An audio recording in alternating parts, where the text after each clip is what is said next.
is Gray. And this is Rubbish and Probably a Podcast, a Good Omens commentary podcast where I, someone who has seen this show too many times, And I, someone who only knows the show True Crystal, discuss every single episode of Good Omens. For today's episode, we are discussing Season 1, Episode 5, the Doomsday Option. Yep. This episode, lots of build-up. Lots of build-up. I think it was last episode when I said, oh, it's curious that the apocalypse is gonna happen and I bet it's going to be short as hell. And yet, like, we have 2 episodes left. And now I'm like, yeah, we have 2 episodes left. Because this episode is so... Well, I wouldn't say it's nothing. A lot of things happen, but a lot of things also don't happen. I would call it so nothing. I think this is all necessary for the sake of, like, building suspense. But there's nothing to discuss for most of it. Yeah. But the things that we do want to discuss, I feel like we will discuss, so. Yeah. So, like, first 10 minutes of the episode, discuss. Yeah. Rest, I don't know. People are driving places. Who gaff? Also, I say that every part of it that's not about building up suspense is about making jokes that are unfunny, partly because I've already seen the jokes and partly because I think it's like millennial humor at the best for most of this show, so... You know what's fascinating? The first time I watched this, I was so entranced and like my heart was beating so fast. And I don't know, I was just really into it. And then the second time I watched it, which was this morning, like I felt a lot for the scenes that, you know, one would feel a lot about. But the rest I was like, who even give a shit? Like, I don't want to see Shadwell in any way, shape, or form. Why is he here? For fucking real. Yeah, during my notes rewatch of this, like, I definitely felt the urge to play 2048 during it, though in a way I haven't for any of the Gaiman's rewatch so far. Mm-hmm. You want to hit us with the synopsis? Of course, which is a synopsis that we did not do in episode 4. For episode 5, it's Adam and Them, Crowley, Aziraphale, Shadwell, Tracy, Newton, Anathema, and the 4 horsemen all converge on Tadfield to play their parts in Armageddon. I suppose bit misleading, I feel. I mean, they do, but like, yeah, I suppose so. Did you want the summary to just be, first, You're My Best Friend by Queen plays, then Somebody to Love plays, and then the rest of the synopsis? For real? Like real. How we considered that he took the book and it's a souvenir. How we considered we've that? Considered it. It's considered it. Well, we shall start the episode. But before we actually do start the episode, I want to tell you guys about my experience of watching this episode the first time. So, me and Crystal are still on the call, and I was like, you know what, Crystal? I understand that every time after we record, we talk about our lives and what's been going on with our weeks and how, you know, everything is going on. But this time, I don't get. I do not give a shit about what you watched and what you learned and blah, blah, blah. I want to watch Season 1, Episode 5 of Good Omens. So I did while Crystal was still on the call. And literally, it took me, I feel like 10 minutes to even press play. Because every time I play and I hear the opening notes of You Are My Best Friend, I just pause and start screaming so loud and so raw. And like going like, I can't do it! And then I'll hype myself up eventually and be like, no, I can't do it. Let's press play. And then I press play and I go, I can't do it! So yeah, that was the state of mind I was in the first time I watched it. Yeah. My God. The state of your head. He was your best friend. He was my best friend. And you know what? They were best friends. And they still are. So, when we open on... Oh God, now it's affecting me! I can't do it. Ooh, okay. overhead shot of the Bentley driving through London to Soho. Mm-hmm. And it, like, You're My Best Friend by Queen is playing, right? But specifically, it opens on the... Okay. It opens on the lyrics. Well, the verse that goes like, "Ooh, you make me live. Whenever this world is cruel to me, I need you to help me forgive." Hello? Hello? Hello? You know, they really blew the budget with the Queen music. Oh yeah, episode. No, there's like five of them. I think there's... Wait, it's Queen. It's this one. Somebody to love. I love my car, or I'm in love with my car. Oh yeah, no, you're right. I'm in love with my car. Another one, Bites the Dust. Bohemian Rhapsody, and We Will Rock You. So yeah, 6. Wait, what's the We Will Rock You? Oh, when he was asking for directions. Was it? Yeah, from R.P. Tyler. Yeah. My God, yeah. I love the part with the... What's another one? Bites the Dust so much. I love it so much. So important to me. Well, anyway, so that happens. Anyway, so that's playing, right? Right. And also, I love the way that they do the music here because it is diegetic. I mean, it's supposed to be playing in the car, right? Because like he gets out of the car. It stops, and then goes into the shop. It starts again, but now as like playing on like a record playing. Yeah, and it's like, what did Crowley was just go like? You know what? You know what's the perfect soundtrack for this moment? You Are My Best Friend by Queen, and it's like, okay, man. Sure, buddy. God. Anyway, we need to get through this scene. We've talked about the forgiveness being a thing that Aziraphale says in the last 2 episodes. So yeah, great choice of the verse to have on. And like Aziraphale is gone, but Crowley doesn't know yet. But I do think that Crowley... Does Crowley know? Is there a way that Crowley can sense his presence? Because, okay, Crowley has, like, definitely got a very grim set to their mouth right now. And I think part of that is just, like, Haster tipping him off that Hel is aware that he and Aziraphale are allied. But, like, when he goes into the shop, he does not bother looking around very much before he declares that he can't find Aziraphale. So... like, is there, like, a sense of, like, fellow, like, celestial or occult being in the area that they have, or? Damn. Whatever. I mean, if Who that's knows? true, I'm sure they utilized that to hell and back in fanfiction. Good for everyone. Yeah. Yeah. Also, because, like, when, you know, Crowley gets to the shop, there's, like, no, oh my God, it's burning. You know, there's none of that. It's like... true. It's like, well, I'm gonna get out of the car. I'm gonna get in. Yeah. Mm-hmm.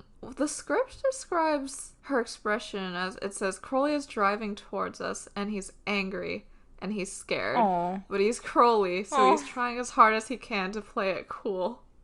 So maybe it is oh my God, it's burning, but it's Crowley, so he's trying as hard as he can to play it cool. My God. Yeah, while he's there, he's calling Aziraphale. And there's only 3 buttons that are pressed, so I'm assuming it's like recent calls, Aziraphale, and then the call button. So that's nice. We are so normal.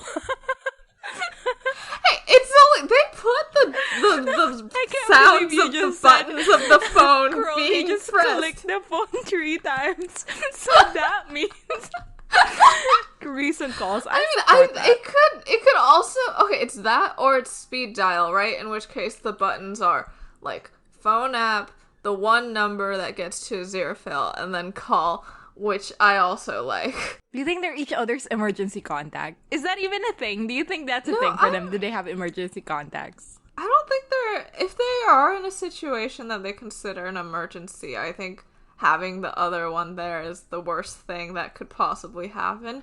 That is true. the state of the emergency or whatever it would be. So, no, I think they just have each other on speed dial. Or, I mean, Aziraphale wouldn't because he doesn't own a cell phone. So, it's just Crowley. What do you think his like contact picture for Aziraphale is? Crowley? Yeah. Well, I see it. It's like a fire thing. Oh. That's what I asked you when I was watching, and you were like, "I have no idea what you're talking about." Wait, it's fire. The photo for Aziraphale is just fire. What does that mean? I'm going to send you a screen cap of the scene. Are you sure that's not just like a general background? No, it's not. Because it says Aziraphale. Here, I'll send it to you. Alright. This is it. Wait, that's not... When you call someone, their profile picture isn't the entire background of your call, is it? I don't have an iPhone. Is that how it works? I don't have an iPhone either. Wait, okay, yeah, I think that's just like a general background. I don't think that is... No, I think it is. Profile. Are you... Really? Yes. Wait, whenever you call someone on your iPhone, their profile picture is just like a giant, your entire screen thing that you just have to look at. I think it will that's obscured by the mute and keypad and such buttons. That sounds horrible. How is anyone supposed to cheat on their wife under these circumstances? Maybe it's like a magic contact photo. It's like... Maybe that's why Crowley isn't surprised when they show up and the thing is on fire. Because it's like the contact phone is on fire. And maybe it like changes to according to Aziraphale's or the bookshop status. Maybe? Is that so corny? I don't think that's his profile picture for Aziraphale. Why would it be? It could be like, it could just be, maybe it's default. Someone with an iPhone, please let us know. When you call someone, when the phone app is open, is the background of the call the profile, the contact photo you have of them? Let us know. Anyway, so he like pulls up, right? And while he's driving, we get the rest of the verse, like, ooh, you make me live now, honey. Ooh, you make me live. And then there's dialogue next, so it cuts out the you're the first one when things turn out bad verse, which could mean nothing, but also means everything to me. And then the dialogue ends and it cuts back in on, you know I'll never be lonely. You're my only one, and I love the things. And then it cuts out again, which could also mean nothing, but also means everything to me. Yeah. So, yeah, she gets out of the car. The firefighter's like, do you own this place? And she goes, do I look like I run a bookshop? And then just rushes inside, snaps, door opens, a finger, goes back in, snaps the door closed, which seems like a terrible idea for if there's like a fire. Yeah. But like I guess like they just wanted privacy. Not only is it a terrible idea, but they actually did this. Like I watched they forced David Tennant to go inside a burning building and then close the door. Close the door on him. And then get hit with a hose to the ground. Wearing his sunglasses and his contacts so he can't see a single thing inside a smoky building that's for real, burning to the ground. I love how Neil Gaiman was like, he needs to be inside and he needs to be burning, and if David Tennant dies, so be it. Like, I respect that. And it's not even like this is the last scene that we'll ever film, so it's okay if he dies right now, because the last scene they ever filmed was 1941. Did you know that? Oh, no. I did not know that. Fun fact. Why is that making me feel an emotion? Because it's an important scene, and it's like that the fact that the culmination of all of Aziraphale's love happens, like, I guess in Michael Sheen's face at the end of the rest of it. Yeah. Feels like something, even though he's a professional actor, so it doesn't actually matter. But anyway, yeah, no, he fully could have killed, like, darling of the internet, of the stage and screen, David Tennant. And, well, I just don't get why. I mean, I know why they burned the entire bookshop down, and it's because they thought they weren't going to make season 2, and it, like, would have been hard to CGI it to look nice, because the CGI in Good Omens looks like shit all the time. But, like, wow. Anyway, yep, David Tennant could have died, didn't. Thanks, man. Crowley goes inside, and, I mean, he starts screaming and shouting. Aziraphale! I can't do it justice, Gray. You wanna try the voice? No, I do not. Yells Aziraphale's name a lot. Where the heaven are you, you idiot? And then for God, for Satan, for somebody's sake, where are you? And then, yeah, it's fire all around. Sort of just, like, standing in the middle of the first room of the bookstore, like, looking around frantically and shouting to the sky. Like, not a lot of actual searching due to all the fire and how David Tennant is not immune to flame. And then there's, like, a fire hose, and it hits Crowley, like, directly in the chest. She falls to the ground, and there's, like, this music that plays that, like, goes, like, ah, and, like, also ooh. You know the kind of music that goes ah and also ooh. It's, like think Our Flag Means Death, like, episode 3 ending, except, like, I guess sadder due to how it's not about meeting the love of your life. The sunglasses get knocked off, and we see their eyes. And it's, like, usually, like, okay, Crowley always has, like, the yellow eyes. But sometimes it's just, like a human-sized iris, and then it's, like, yellow, and, like, the pupils are sort of normal. And then, like, in other moments, it's, like, just the entire eye is yellow, and the pupils are, like, slitted. And that is the type of eyes that she has right now. He goes, You've gone. In the most defeated and in pain voice. And then he goes, somebody killed my best friend. Hello? Is anyone here? Can anyone hear me? God, and this is the first time that he says it. And I think it might be the first time he, like, ever says it, regardless of whether or not we see it. It well may be. It well may be. 'Cause, like, I feel like Crowley would never tell Aziraphale, you're my best friend. Oh, no. Not directly, of course. And, like, Crowley doesn't talk to anyone about Aziraphale. Yeah, like, he can't. It's possible that there's, like, some people that he talks to about it, like, vaguely. I don't know. I feel like it would feel like too much to say out loud, so he wouldn't. She's so mad, calling, yelling, whoever is bastards, all of you.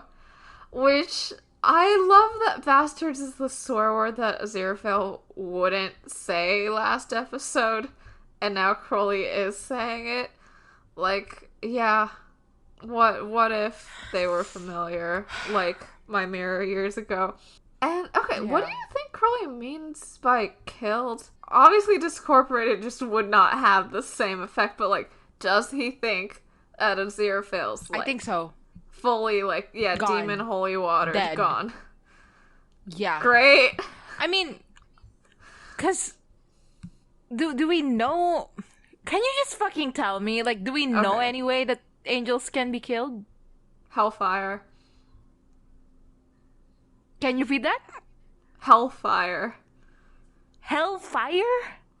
Yeah. Well, of course he thinks he's dead. It's on fire. Wouldn't he be able to sense the difference between hellfire and regular fire? I don't know. What's the difference between holy water and non-holy water? closer to someone who's not gonna be killed by it. Fair. Well, yeah, no wonder. Oh my god, this is suddenly so much more painful for me. I don't think there is any, like, rationally sound way to think that Aziraphale isn't dead in this scene for Crowley. Yeah. We just heard Haster say, you and your best friend are in trouble. Yeah. And then she gets here, and it's on fire. And apparently hellfire can kill angels. Yep. Mm-hmm. It sure can. Great. Great. I love scenes and media. We need to get past this scene. Okay, so, well, Gray, you were incredibly devastated when you heard about this scene last week. Did it live up to expectations? I think so. Okay. I think it did. I could have done with a bit more wailing, but I understand that it's not actually about them. I mean, there were 2 songs that I knew was going to come up. So it's this one, and then I knew that this was the context, and I knew that Somebody Put to Love was going to play at some point in the series, but not when. Yeah. So I didn't know it was this episode. When it did play, I was like, it's so corny, you guys. It's so corny. It's so corny. But, you know, like, the thing is, like, it's so corny. And if it was any other show, anything, I would be like, God, that was so corny. But, like, in that moment, they have gotten me so bad. Just like what you said when I told you that I Love We Go Together by Tennant and Tate in the Much Ado production bonus clip or bonus song. And you were like, only a person who have been gotten so bad will say that. And I feel like only a person who have been gotten so bad will say that the Somebody to Love music cue is good. And you know what? They fucking got me. Yeah, they sure did. So, we end on just, like, a shot of Crowley's, like, devastated face while, like, she's still flat on her ass in the middle of a burning bookshop.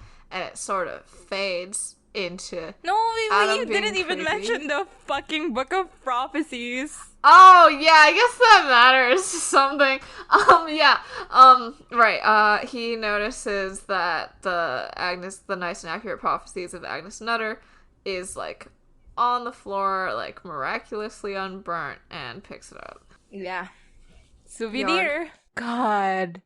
The way can I just say the way they say it later, right? Like, I took it, souvenir, and it's like, this is the one thing that's left, and it's such a fucking, I don't know what the word is, like saccharine thing to do, like maudlin, what's the other word? It comes from such a place of, like, sentimentality, that's it. Like, the world is going to end in maybe a day, maybe a couple hours even, and this bookshop is burned down. Aziraphale is gone for good. Yeah. I'll just take this one book that hasn't been burnt yet. Yeah. And it will be the only memory I have of this place, of this angel. I didn't bother noting when Crowley takes it out, where does he take it out from? On the floor. It's on the floor. He has to get down reach down to the entire ground to get it? They're seated on the floor. They're on the floor because of the hose. Oh no! I meant when in the pub. Ah, in the pub. It was, like, right beside him, I think. Wait, I actually want to check. Okay. Well, let's watch it. I'm not complaining. Live reaction. It seems to be resting either on the seat beside her or, like, on her thigh, basically, as she's sitting. No, it's on his lap. Yeah, okay. It's on his lap. Cool. Great. I love television. God. The enthusiasm drop as soon as that scene ends and we just have to do the rest of the plot is gonna be crazy. I really like their last interaction this episode. True. Leave it to me. Okay, so Adam's like going further evil mode, and his eyes are red, and they're like, not. Would you call these well edited? I don't think I would. The thing about Good Omens is when they do practical effects, they do it pretty magnificently. Yeah, Crowley's eyes look great. All the CGI is just so bad. Adam's, like, I mean, I get if the child actor can't really act with red contact lenses in, and also you want more of a glowing effect and whatever. But, like, wow, this looks ugly as shit. He's just telling everyone that blah, blah, blah, it's a bad world, we can fix it, and it doesn't matter that you three aren't my friends, because I have better friends, and they're coming here, and we're gonna make everything better. And then we get the theme song. So, we are back in the bookshop, and Crowley... There's this really dramatic pause where it's like Crowley's just standing there.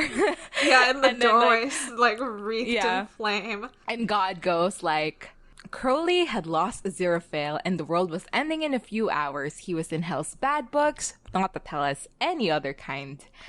And music cue drops. Yeah, I will say a lot of the God narration this episode feels completely useless. Yes, like why?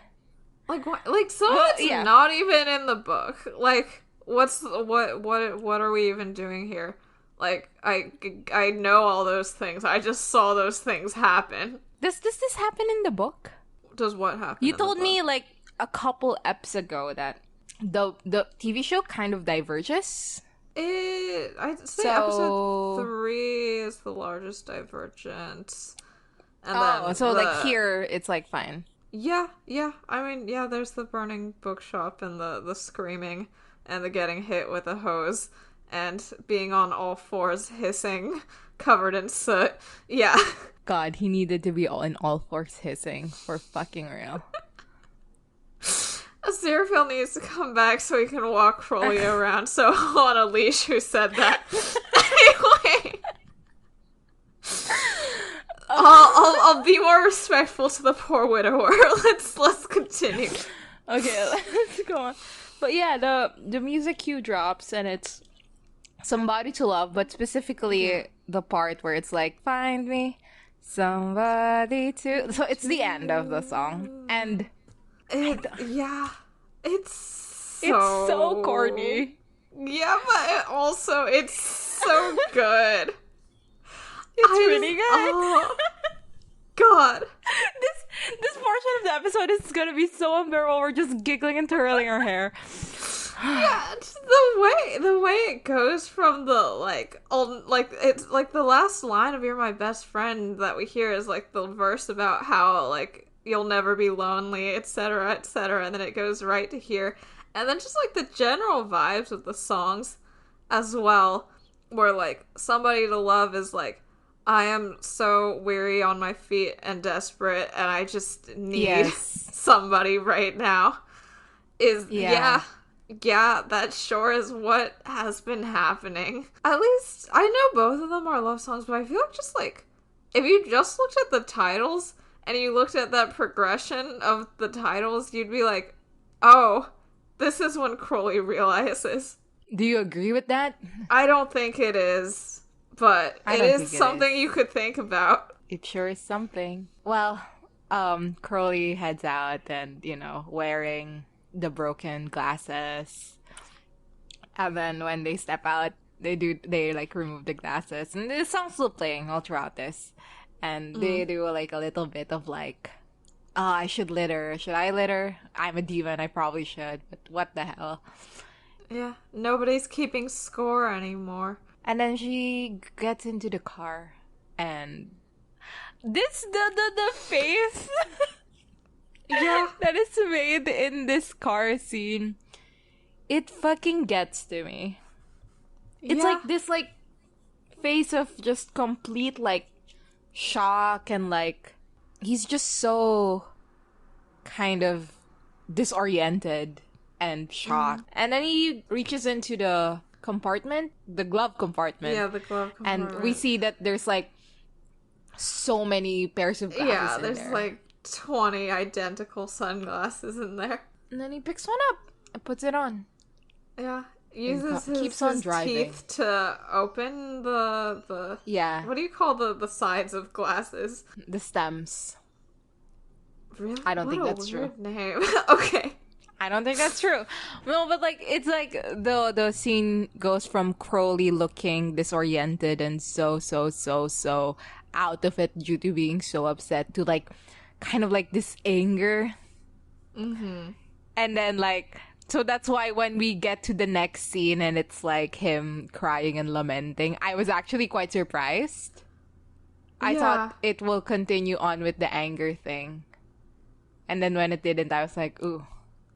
I guess, I don't know, script book fun fact is that there was supposed to be like sort of like a big crowd of firemen and policemen outside, and like the taking off the sunglasses was like he looks at a cop with his snake eyes because he doesn't give a shit about hiding it anymore sort of thing. And then he's just being very messy in front of a large crowd of people in the script, which, I mean, pretty fun.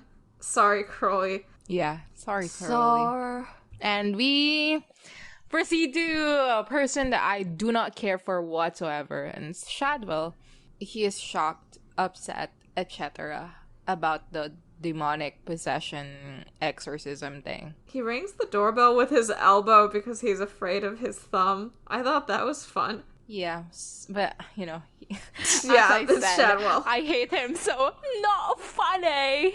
And it isn't. Madam Tracy opens the door, and she guides him to her bedroom? Yeah, or I don't know if she sleeps in the same room that she does sex work in, but it is a bedroom. Suppose, but in a bedroom. And Shadow goes to sleep. This is such a no summary. But yeah, that's basically what happens. Who give a shit? The important thing here is that Shadwell is in that place. Because, you know, when he gets up later. He picks up like a pink flogger thing. Mm-hmm. And he's like, oh my god, where am I? And then there's the sound of a whip snapping that is the transition to heaven. To Aziraphale, yeah. Yeah. Does the set design of the room matter at all? Like, it's all pink and, like, the bed is covered in stuffed animals. Which, sure, fun, I guess. Why not? So we go to Aziraphale in heaven, and he has not completely, I guess, but he has a different outfit. They removed all the tartan. It's the same outfit, but everything is completely white, and he looks so washed out and horrible. Yeah. And I quite like that detail. Mm-hmm. That they are like, are we supposed to think that, like, those are the ones that are more attached to his corporation? So, like, because they're physical, like, when he got discorporated, those cease to exist. I mean, that can be one way to look at it, but another way to look at it is like heaven, you know, when you go to heaven, like they purposefully wash you out of your like personality traits or whatnot. Yeah, but when he's reporting in heaven in episode 1, he still has his regular clothes, right? Yeah, but this is different. That's different because this is not his body. Yeah. Anyway, so that's all for the outfit situation. The quartermaster angel is unfortunately played by the guy who played Anderson in BBC Sherlock, and unfortunately I do recognize him immediately. I don't even know who the fuck Anderson is, and I think I watched every single episode of that show. He's like one of the detectives that's like mean to Sherlock, and it's supposed to prove how everyone who disagrees with Sherlock is a stupid poo-poo It's so stupid. Sure, just like that. And he is there, and he is upset that Aziraphale is late. Gives Aziraphale some clothes to change into. At least he's got great facial hair. Yeah, the sideburns are fun. His, like, beard is in, like, a bunch of, like, pieces that are sort of, like, sticking out. Yeah. And all the angels, their, battle, like, outfits are kilts. Pretty good. And, Aziraphale is kind of doing the whole like, oh, I didn't mean to go here yet. I still have to do stuff downstairs.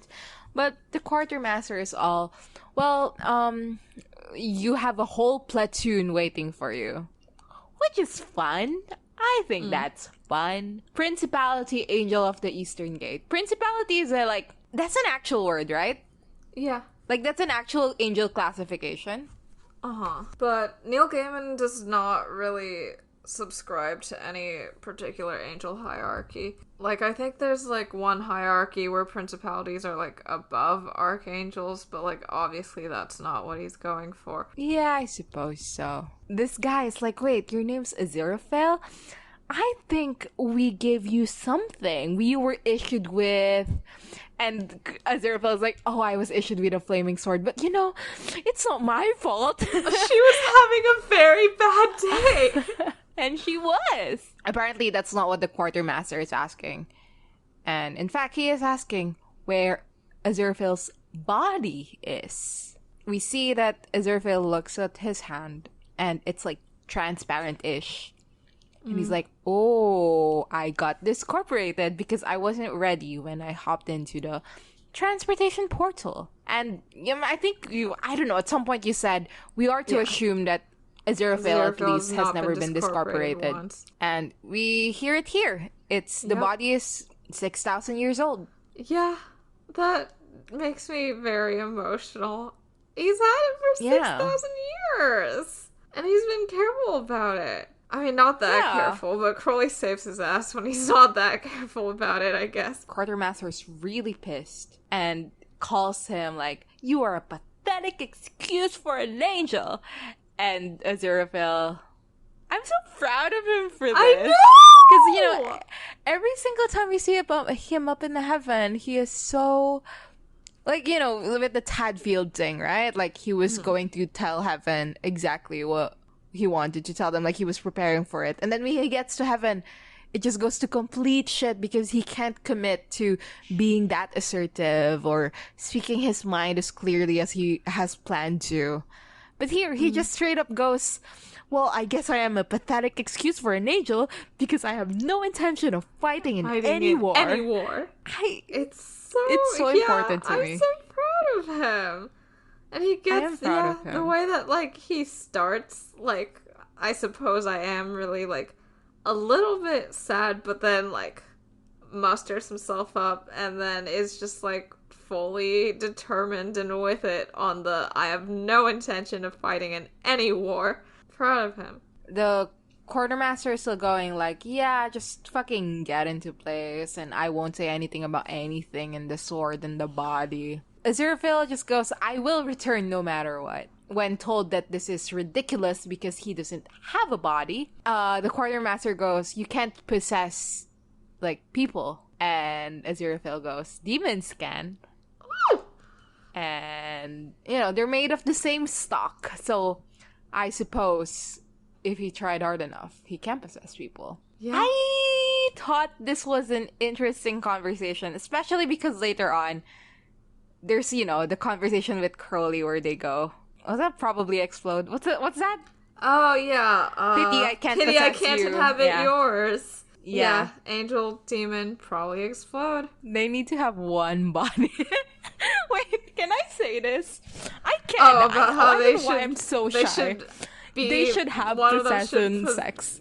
Oh, yes. Many people on the internet agree with this statement. They should. They can, should, and must. Anyway, Aziraphale goes near the Earth, the giant globe in the center of the empty room. And he goes like, oh, how do I get this thing to be? And while the quartermaster is just going like, get away from it! He taps it. He taps and goes, the UK specifically. I think he's aiming for London or whatever. And he goes, I'll figure it out as I go, which did make me emo because they're making it up as they go. Oh, who gives a shit about Supernatural? No, like I like the idea of it. They're both angels and they're both making it up as they go. I'm very, very, very, very proud of him. I hope nothing in season 2 does anything about this arc without explaining why that happened. Oh, right. And there's, like, the stupid fucking editing on the quartermaster yelling at the other angels. What are you looking at? Don't you know there's a war on? But it's, like, just his mouth on Don't You Know There's a War On? Weird stuff. Don't think it did the thing it wanted to do. We get back to Adam, and it's just the same thing.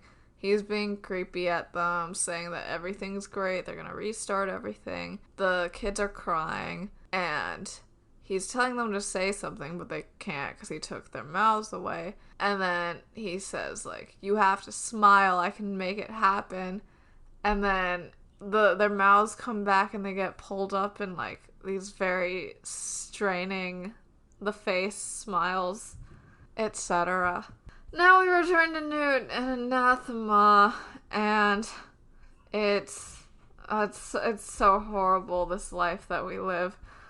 But this is the aftermath of them having sex, and Newt's being like, that was so great, and also it was my first time.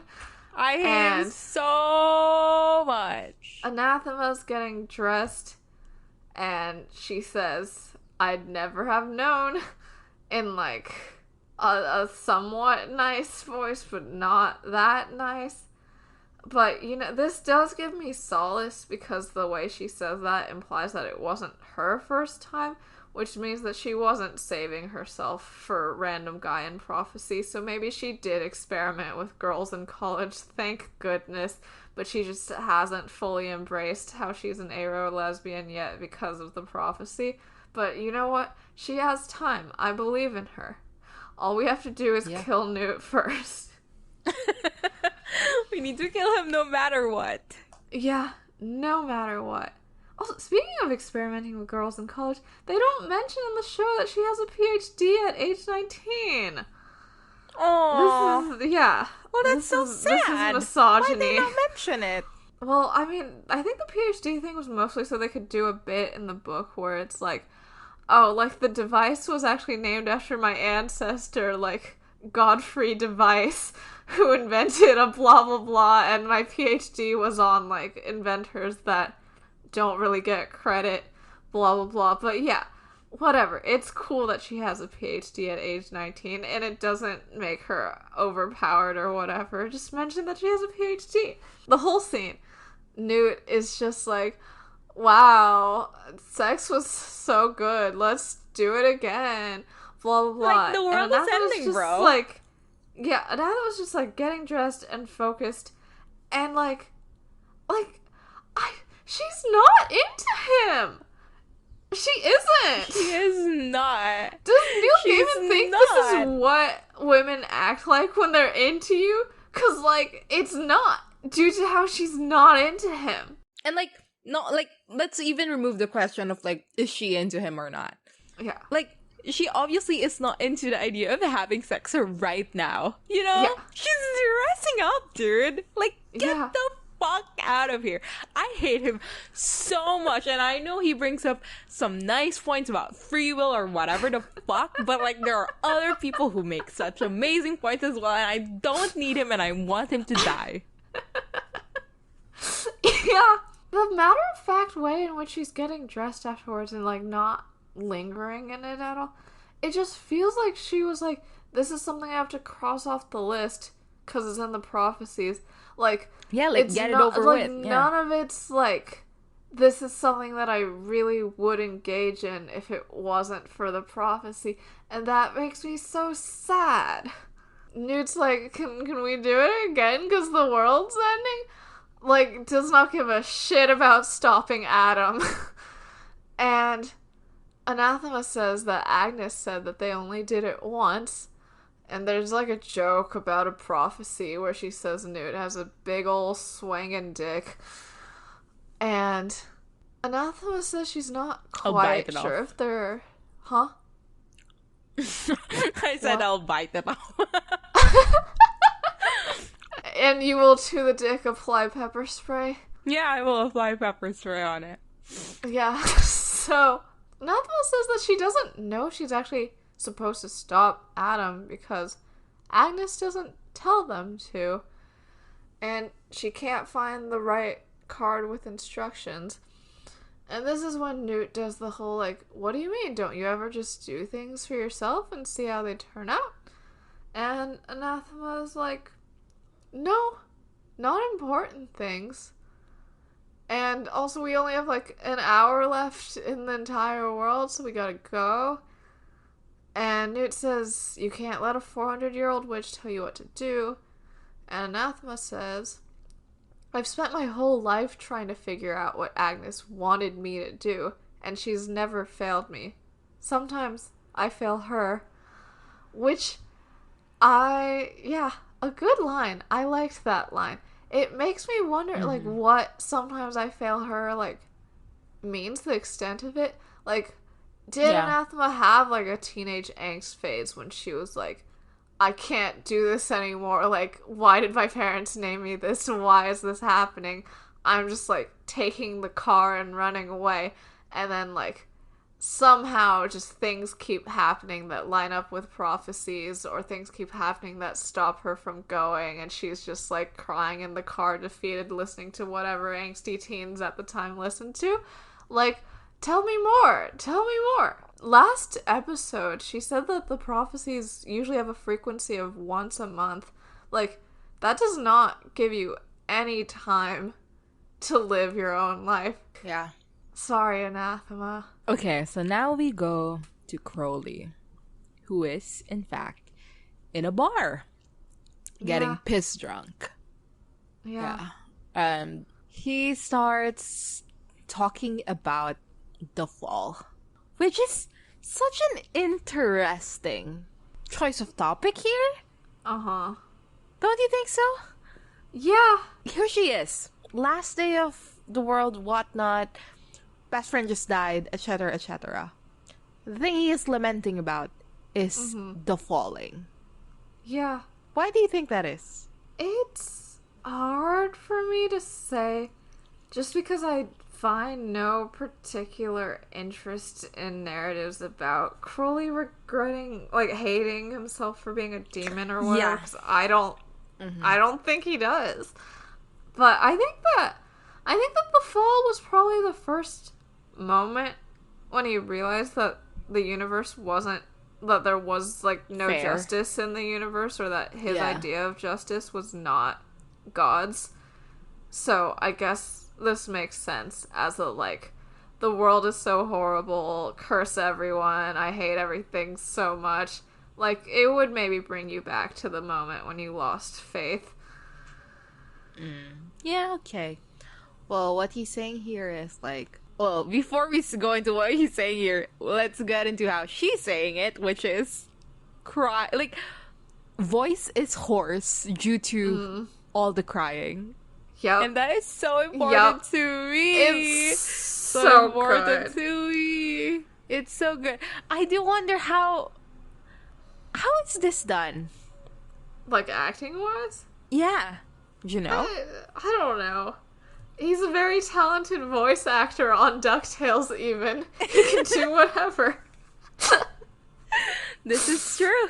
I've spoken like someone who truly did watch DuckTales on the plane to hear David Tennant's voice. Curly is crying. Yeah, this is the part where he starts talking, and it's that I never asked to be a demon. Minding my own business one day, and then looky here. I love that part so much. Yeah! It's Lucifer and the guys. God, they're so cute. They go like, the food hasn't been that good lately.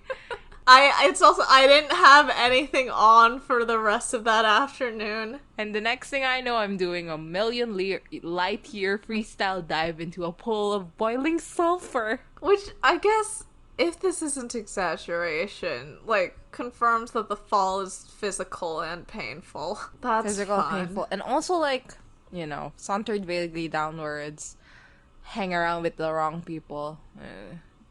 Yeah. Sorry, Crowley.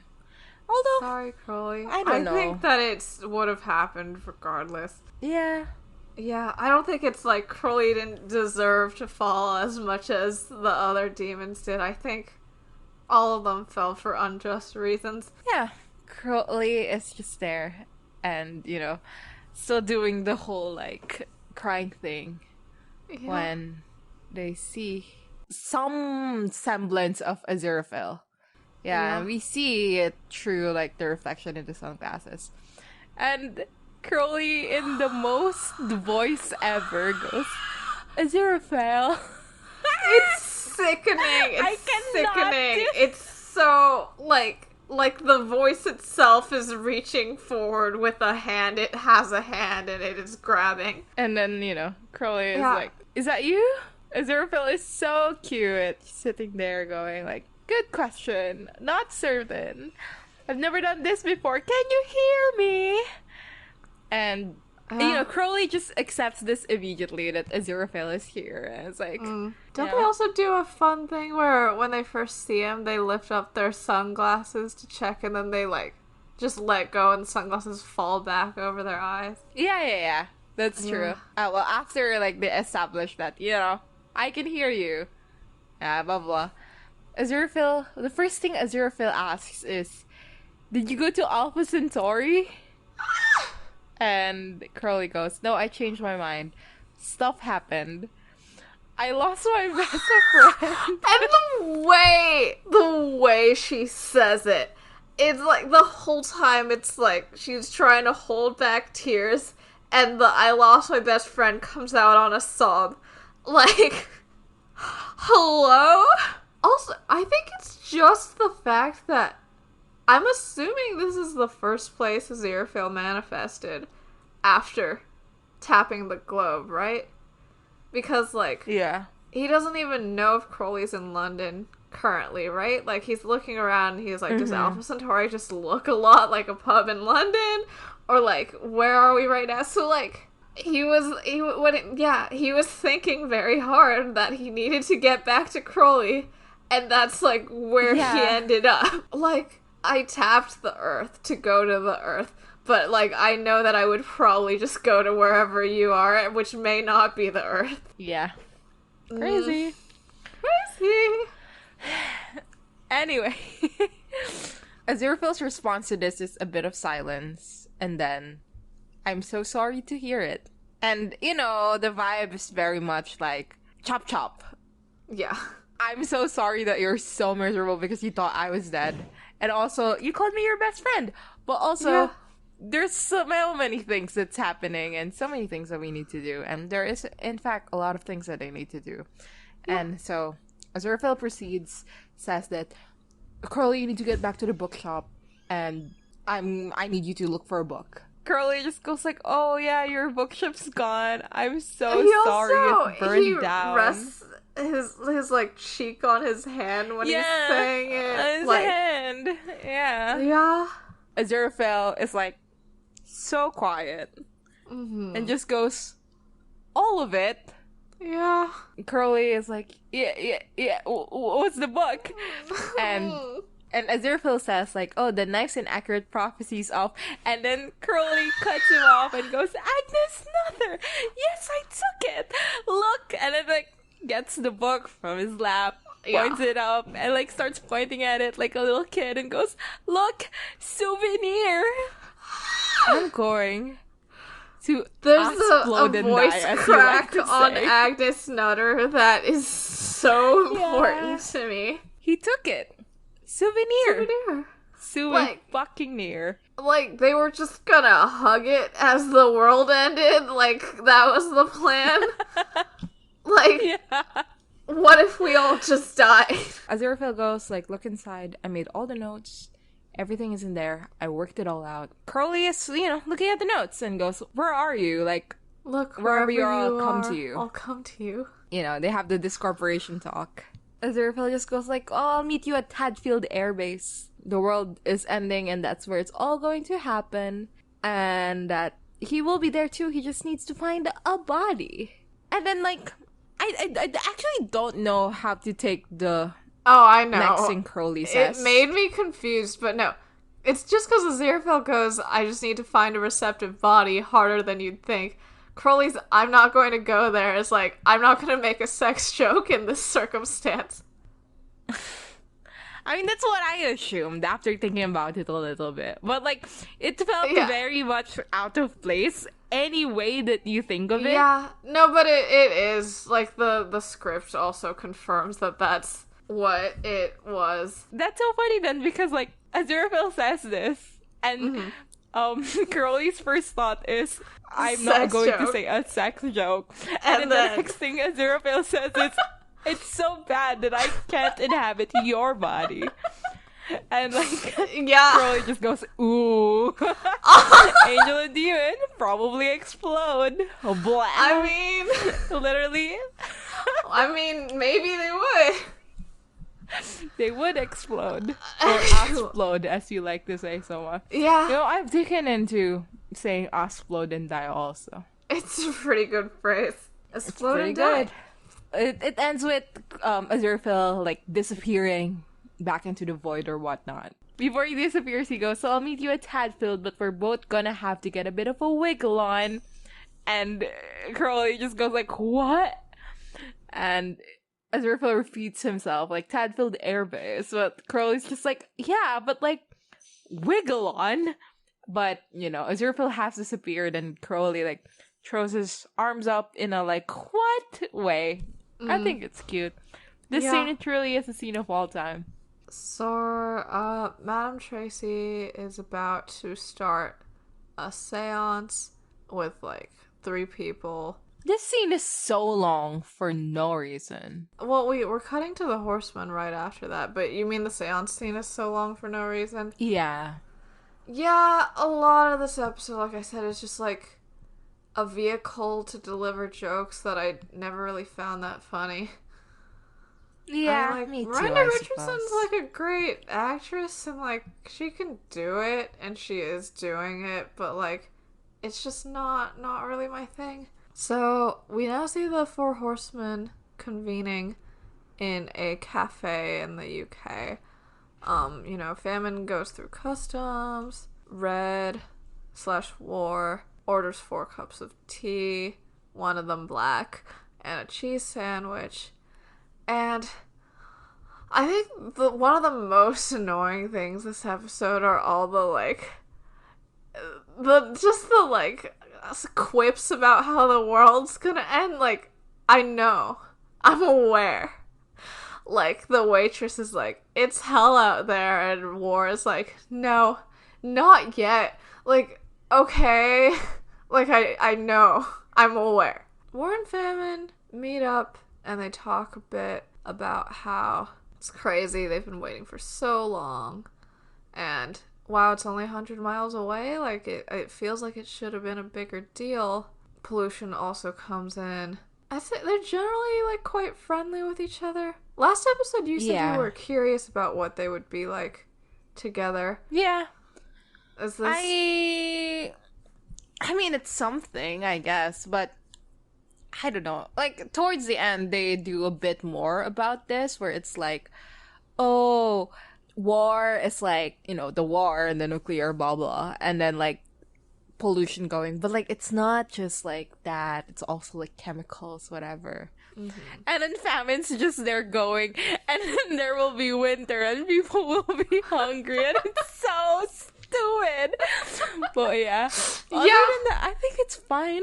I like that they're friendly, I guess. Yeah, I mean, I like their biker outfits, and I like that they all have their own motorcycles, and they're, like, styled after them, and that Death's is, like, it has, like, a rib cage. My favorite look is Famine, I would say. Such a beautiful motorcycle. Yeah. So, they're like, oh, where's Death? And then there's been someone, like, playing, like, this game on a trivia machine the whole time, and then this person gets up, and that's him. And they've been, like, all, like, friendly and casual with each other, but, like, with Death, like, it's clear that he's, like, the leader. And, like, they're all being very reverent. Like, Famine calls him my lord. They're like, okay, time to ride. And then we return to Madame Tracy's. It's just, like, her being a fake psychic, and it, like, supposedly being funny. She goes under, but, like, it's just, like, her sticking her tongue out and moving her head a bit. And connects with her spirit guide, which is a little Irish girl who died at age 9 in 1746. Okay. So the thing about this is that in the book, her spirit guide is Geronimo, like the historical figure, and she's quite racist about it. Yeah, like she does like an accent and bad English for it, and she also like I don't know who says a slur. Geronimo is. Oh, he was like an indigenous American. He was a leader from the Apache people. So, yeah, and I was like, okay, well, and okay, I think this thing with Colleen O'Leary, like, she is doing some Irish stereotypes, but it's like, it's not as bad, I would say. Like, she does say Bagora as Colleen, and apparently that's just like a word that people say to like make someone seem more Irish. Like, so like it's not, yeah, she's doing Irish stereotypes and stuff. So I was like, well, I guess it's nice that Neil Gaiman learned. And then I look in the script book and it says, in the book we have Geronimo as her fake spirit guide. I'd like a female voice as it makes the Aziraphale stuff better. So that was the only reason you switched it? That was it, Neil Gaiman? I wanted to give you, like, a singular point, and you spat on it. Some people never learn. They don't learn anything, ever. This is, like, barely related, but, like, recently someone on the Tumblr asked him, hey, like, do you regret, like, a joke you had in the book where you, like, say that, where you call Crowley's computer having the intelligence of an f-slur ant, and he was like, well, no.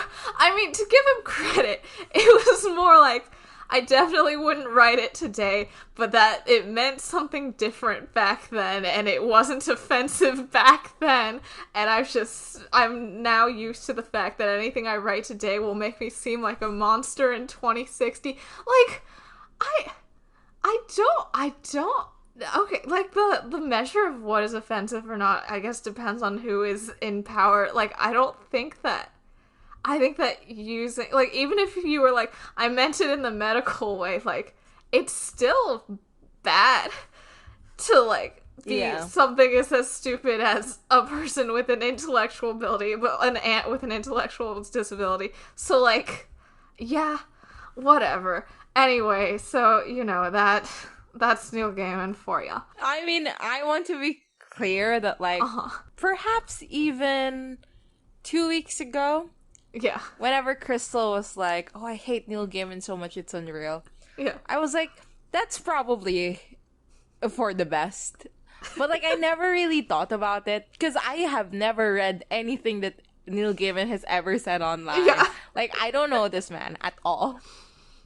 Recently, I came across some choice tweets from this man. I came across it because, like, midway through watching this episode, during the Southern Pansy scene, I got so mad that I went and, like, scrubbed back through, like, all the tweets that he's made that have made me angry about him saying that they weren't gay, and, like, made a little collage on my Google Docs of them, and then sent Gray a screenshot. My god, this guy's unbearable. Yeah. I stand by what Crystal said last episode, that Neil Gaiman should bleed. But, yeah. Bleed. And he will. And he Thanks, should. Will Wood. Thanks, Will Wood. Do we need to explain that? Will Wood just has a song called Memento Mori, and one of the lines in it that repeats a lot is, like, what is it? One day we're going to die. Yeah, and every time we say, oh, I want blank to die, and he will, thanks, Will Wood, is what we say. Yeah. Thanks, Will Wood. Thanks, Will Wood. So there's just, like, bits about how she's a fake psychic. Like, she asks Mr. Scroggy, oh, there's a spirit asking for you. Have you ever known anyone named John, or, Tom, or Steve, or Dave, and then the one Dave he knows is alive, so it's very confusing that he's talking like from beyond the veil, etc. And Mrs. Armorod wants to talk to her husband, Ron. And then something comes through, and it's like, I don't know, just a lot of physical comedy bits. There's like elephant sounds, and she pants like a dog, and there's like horn instruments farting and blah blah blah. And then finally Aziraphale gets through, and the woman, Mrs. Almirad, just asks, it's Michael Sheen voice. Yeah, it's Michael Sheen voice. He got ADR'd in.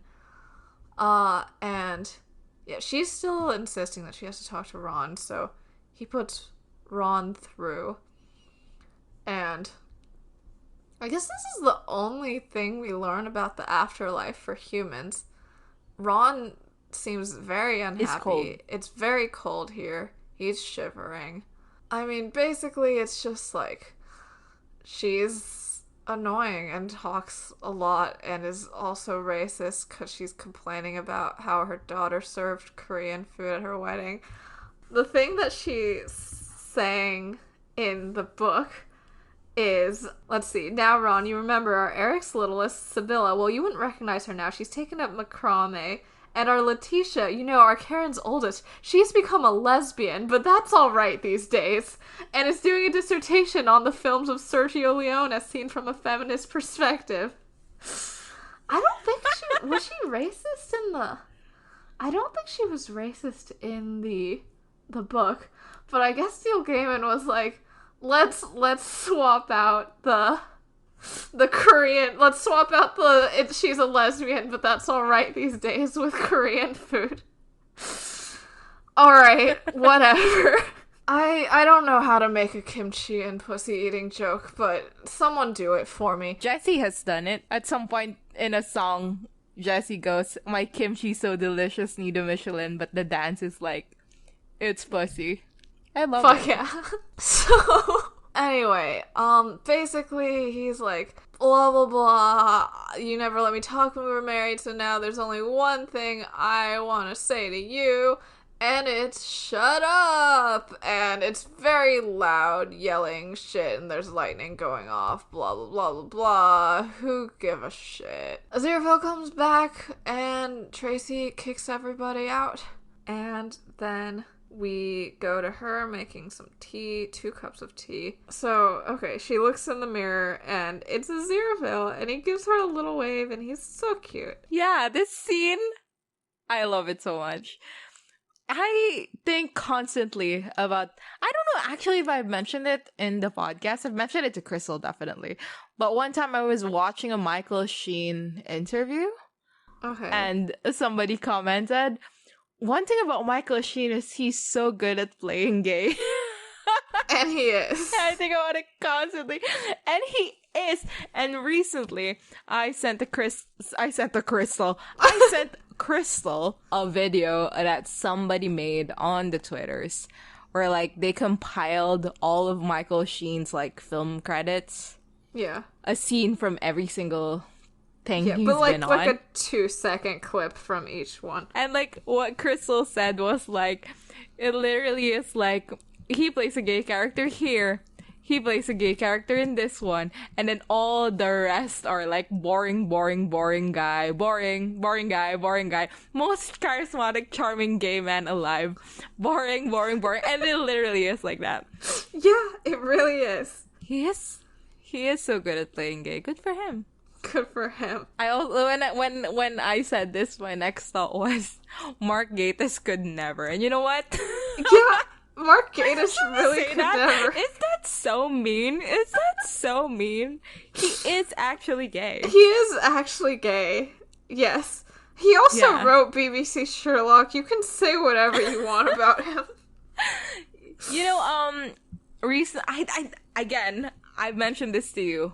I have no recollection whether it was mentioned in the podcast, but sometime when we started watching Good Omens, I had to watch an episode of Vicious for my for one of my literature classes, and So I didn't know what Vicious was or was about or anything when I watched it, but it starts with this guy talking, and he is like, flamboyant, effeminate, all that. And then I think to myself, wait, Aziraphale acts like this. Is the Aziraphale even gay, or do British men really just act like this? And then another guy shows up, and it's Ian McKellen, and he acts that way too. And I'm like, wow, maybe British men really are just like this all the time. And turns out, Vicious is about like these two old gay queens and like their life. Like they are gay. Yeah. And like Aziraphale is gay, that's my point. He is the Thunder Fancy. Yeah. So Crowley is now in a traffic jam inside of London, and another one another one bites the dust is playing kind of like in the radio, and then at choice opportunities in the story it gets louder and louder and all that, and Crowley is like wondering like, oh, why is this all happening to me? It's so miserable. And then there's like a voice, he's remembering like maybe a memory. Satan, yeah Crowley remembers Satan from episode 1 saying, oh, what you did with the M25 is a stroke of demonic genius, darling. He realizes that the reason why everything is so traffic is because back in the 70s, Crowley had a very big hand in making the M25. I love this so much. He really was like, you know what? I'm going to be an architect for the 70s. Yeah. And they were. So we cut to like hell back in the 70s, and you see Crowley, same look the as disco outfit, the head of a pin outfit, look, yeah, and so it's like mustache, long 70s hair, super fine, and all the demons look exactly the same as they've always been. Yes. And the 3 demons there that we recognize is Haster, Ligger, and Beelzebub. Yeah, right? That's Beelzebub, right? Yeah. Crowley is going, so thanks to 3 computer hacks, selected bribery, and then like a little bit under the breath going, and me moving some markers across the field one night. The M25 London orbital motorway of her moving the markers, and it's so fun.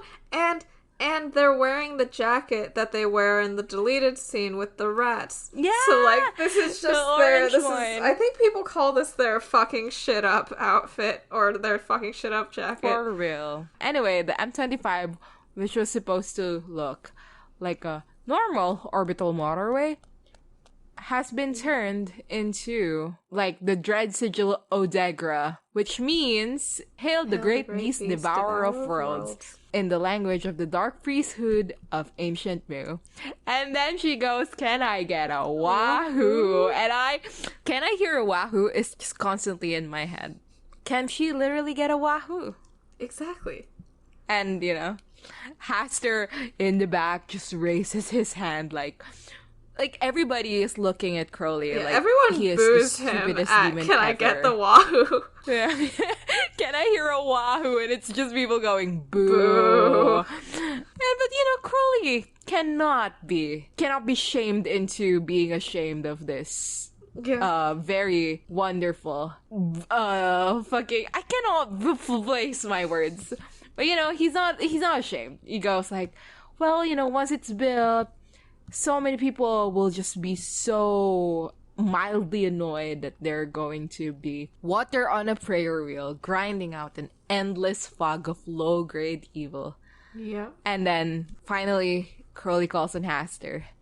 And Haster's question is, what's a computer?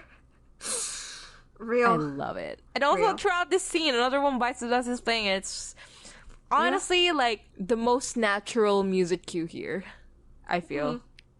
Because like the best friend one on the nose, and like we've talked about how corny Somebody to Love is. Yeah. And like even the ones later a bit seem like at that point you're like, they're really expending the budget in this money. Yeah. Yeah. They want to spend money so bad it's unreal. But this one, it's like, oh yeah. Hell yeah. Back in Madame Tracy's place. Yeah. We see, what the fuck is his name? Shadwell. Waking up. Yeah, book fact is that during this sleep, Shadwell is supposed to have a nightmare about Agnes Nutter's burning, where he suddenly realizes how horrible it is to, like, die by fire, and, like, it's supposed to kick off him, like, starting to feel bad about being a witchfinder, but that doesn't happen here. Yeah, it doesn't happen.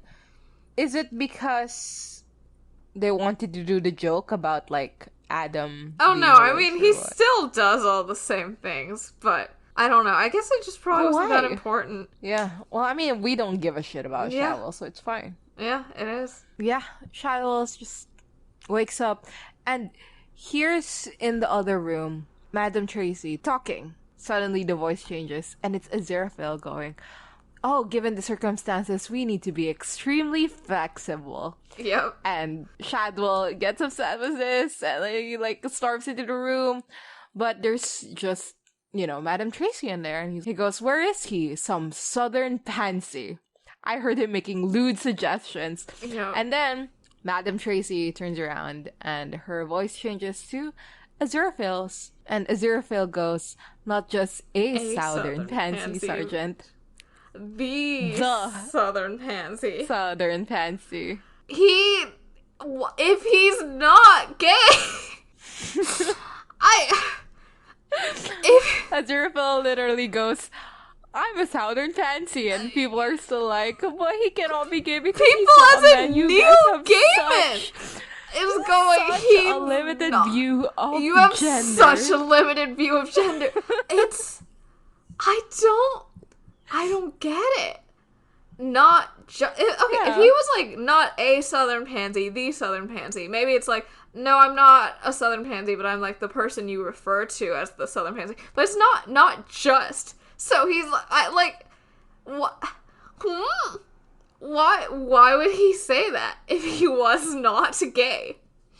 Why would he say it? And the thing is, like, when I watched this the first time, that thought did not even cross my mind that this is like, because, like, I don't know, I just, like, in my head, Aziraphale is out proudly as a gay man. Like, no question in my head.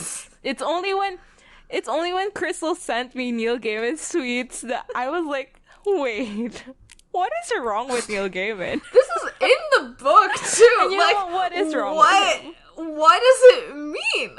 I do not think a single person who knows what the word pansy implies would even think for a second that this is not Aziraphale just being like, yeah, gay as hell.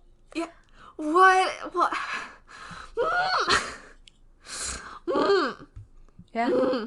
I thought about the scene. I went for a half-hour walk, not because of the scene, but I was, like, talking about it out loud to myself during that, and then I came back, and then I reread the tweets, and then I, like, DM'd Danica for, like, an hour about how much I hated Neil Gaiman. Let's see, which tweet, like, according to the book, angels and demons are sexless, they don't have genders. I've been very happy to describe it as a love story because that's what I wrote. I'm not going to describe them as gay men because whatever they are, they aren't that. Okay, like, okay, that's what you wrote. You wrote that Aziraphale said that he was gay. Though, like, the thing that you wrote was Aziraphale saying he was gay. Like, I feel like bringing up Misha Collins makes it reduces how Aziraphale said he was gay, but it really does feel like that one ask someone got, like, after Misha Collins' came out, and someone got an ask that was like, oh, you guys, like, jump on everything. Like, what did he even say to make you think he was bisexual? And the person replied, he said that he was bisexual. Neil Gaiman's out here like, what did Aziraphale even say to make you think he was gay? He said he was gay. That's what he did. He said that he was gay. And later he says, yes, I have the audacity as co-author to say that people see Aziraphale as a gay man, and he's not. He's an angel. The Crowley/Aziraphale relationship doesn't become straight when Aziraphale is Madame Tracy's body or Crowley's a nanny either. But your headcanon is valid. period, for you, period. God. And, I mean, yeah, there's another one that's not as relevant, where, he just says that I wouldn't exclude the ideas that they're ace or aromantic or trans. If angels are sexless, and that's why they can't be gay, how can they be trans, Neil Gaiman? How they can't be trans, The Neil Gaiman? only way in which they can be trans is if they choose a gender. And if they choose a gender, and that gender is potentially man, and apparently you have to be a man to be gay, then maybe that means that they are gay. And, okay, but later, he makes up for it because this is what precedes the trans in the Tumblr sense tweet. Remember the trans in the Tumblr sense tweet that I told you about? Yeah, let me find the trans in the Tumblr sense tweet. Someone asks about this, right? And he goes, trans in the sense I've seen people discussing it on Tumblr, that they, particularly Crowley, have reinvented themselves, transitioned from one identity or state of being to another. From what? From angel to demon? From what? What do you mean trans in the Tumblr sense, Neil When Gaiman? Crowley turned from A fucking snake to a person. normal human size to the size of an electron, that's Crowley being transgender. In the sense that he's seen on Tumblr.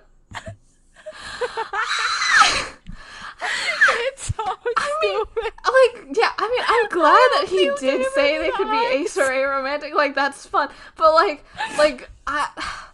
think the thing about all of this is that if he was like, I'm just gonna write characters who are, in general queer, which, he has used to describe their relationship, which would imply that it describes them. Why wouldn't, okay, for example, the Portland Place scene, if you wanted to be a little more accurate to the times, there'd be people in drag, and probably, some of them, even if they wouldn't have called themselves that at the time, would be, trans women, and, probably some of them would be ace as well, and things like that, but, he specifically was just, these are a bunch of men, played by cis-man actors, wearing suits.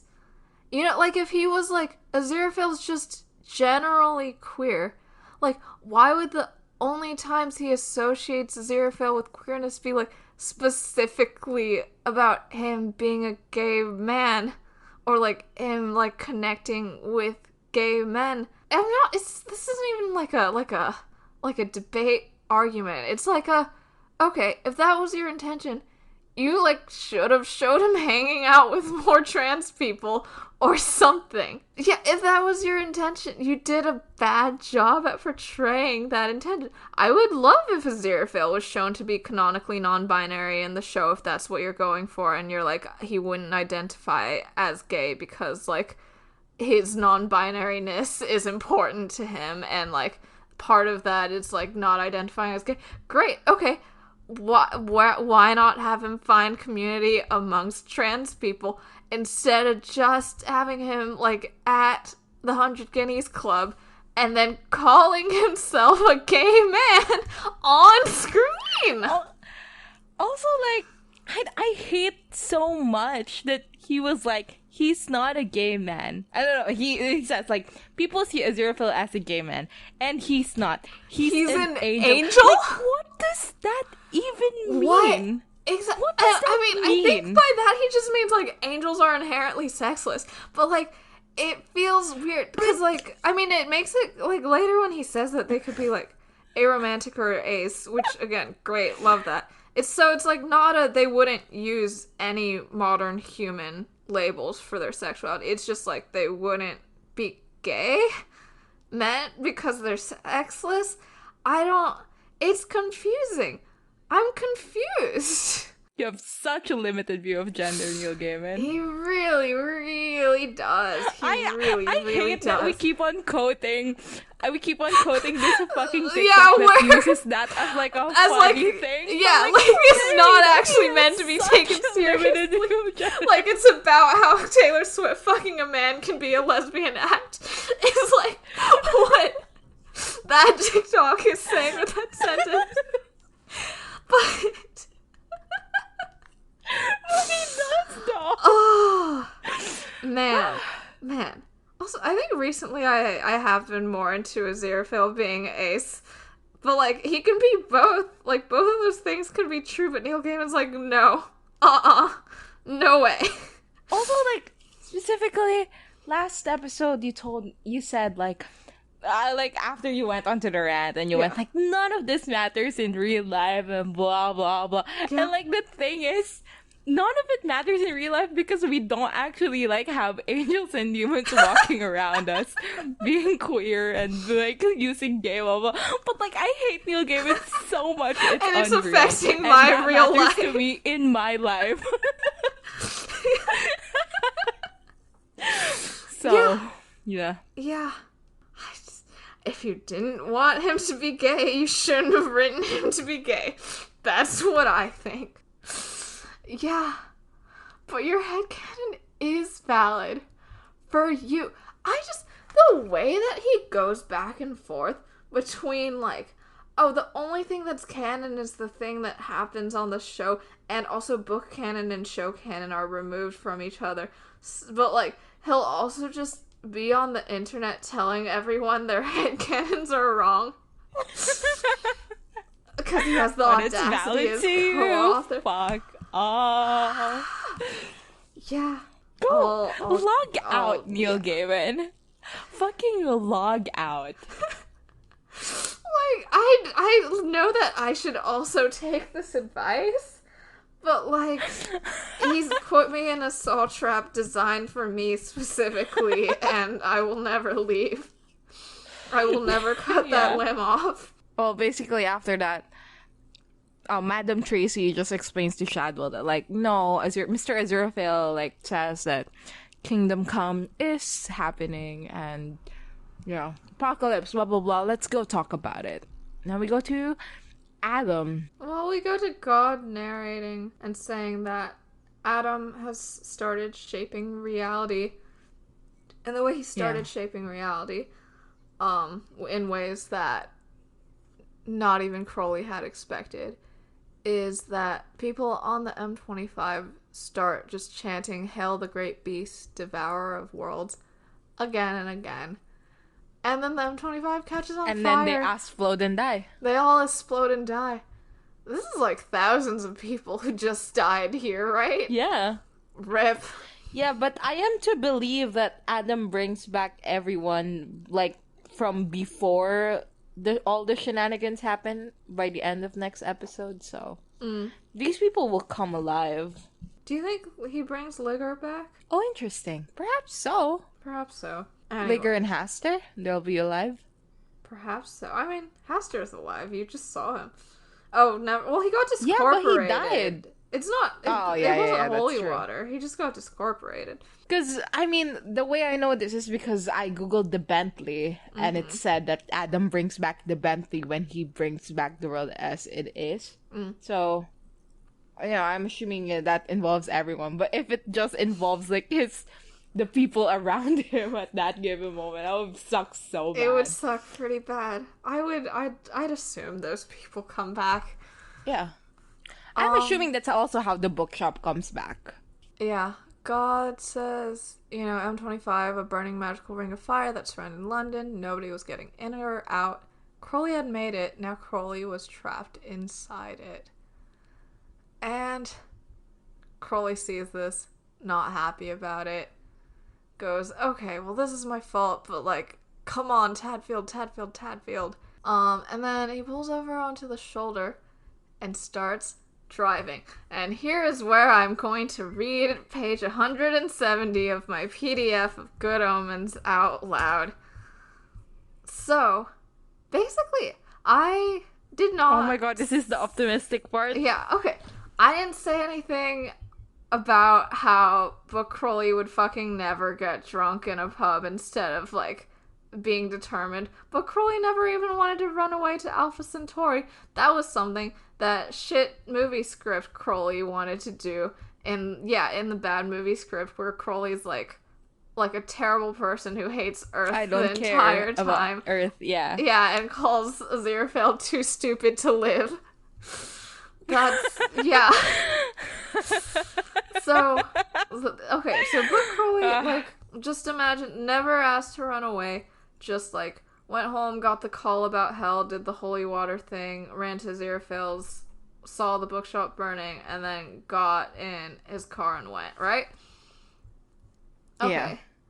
So, he'd taken the opportunity to reread Aziraphale's notes and to thumb through Agnes Nutter's prophecies and to do some serious thinking. His conclusions could be summarized as follows. 1. Armageddon was underway. 2. There was nothing Crowley could do about this.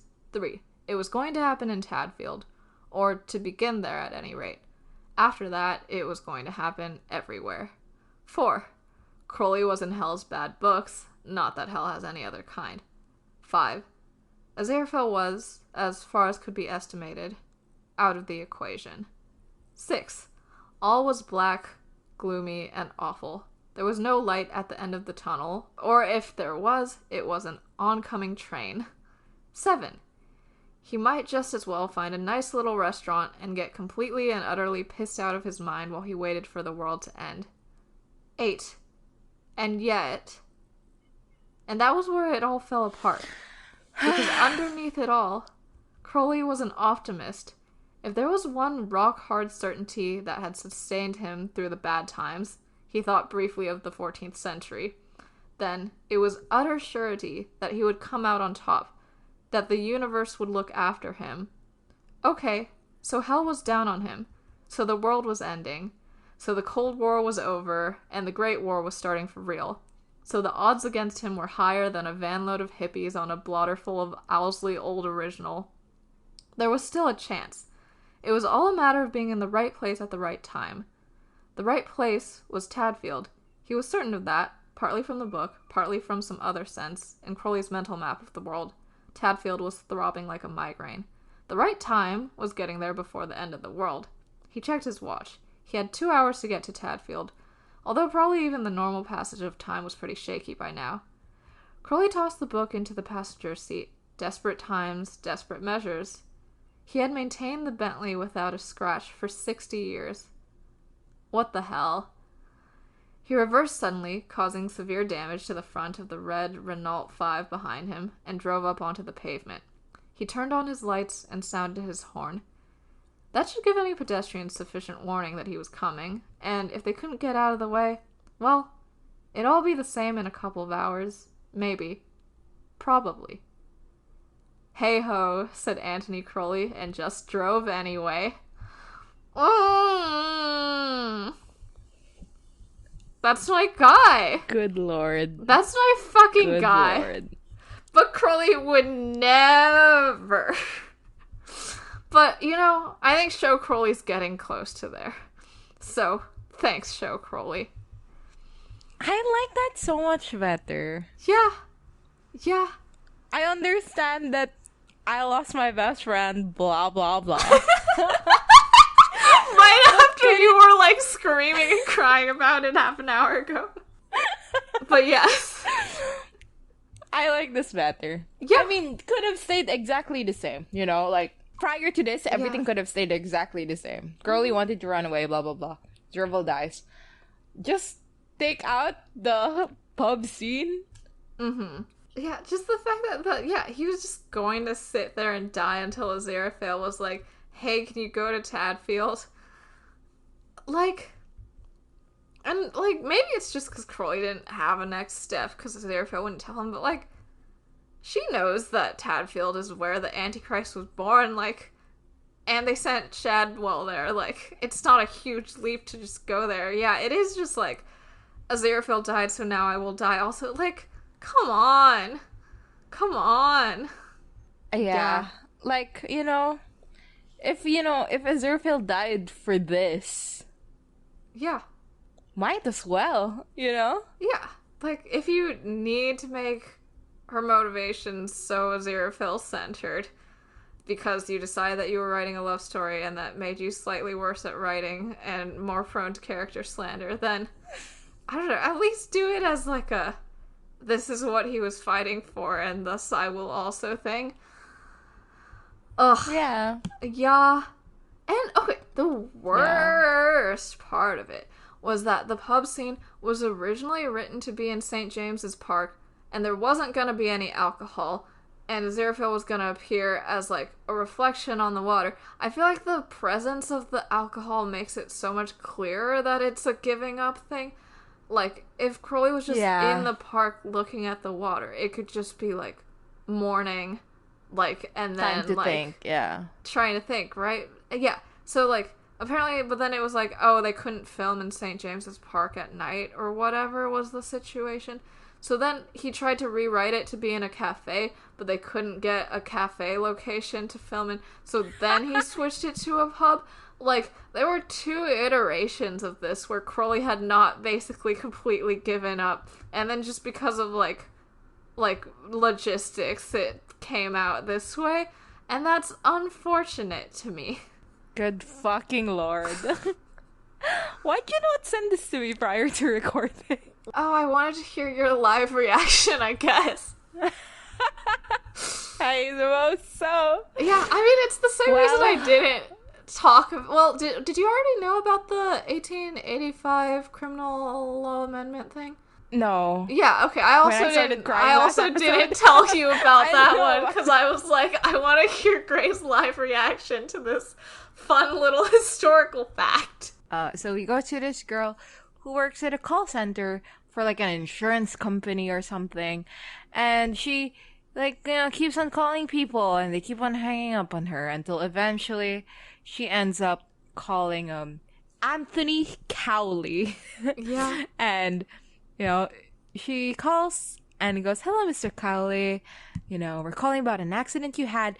And then the voice that responds is, in fact, not Crowley, it's Haster.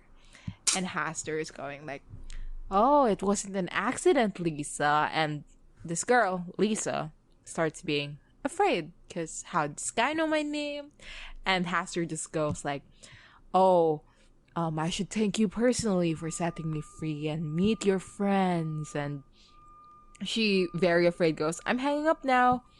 But Haster goes, "It's too late." And then a little maggot comes out of her mic. Yep. And then just maggot fills up the entire place. When that's all over, all of them, like, get swallowed up into Haster, who is there. And, like, you see skeletons in the back. Yep. He ate every fucking body in this room. I love this. It's nice to see some demonic evil. Yeah. Pretty gnarly. Haster, you know, funny guy. Demon when it counts. Good for him. Yeah. And then we go back to Sergeant Shadwell and the gang. I don't know why I worded it like that. It's supposed to be Aziraphale and the gang. But they're talking about the Antichrist, and Aziraphale is like, "We need to kill the Antichrist, and we need you, Shadwell, to do it." Yeah, it's nice that he's finally like, "Well, I'm not gonna kill a kid, and I'm not gonna make Crowley kill a kid. That was an overstep. This guy seems like he'd be down for it, though." God.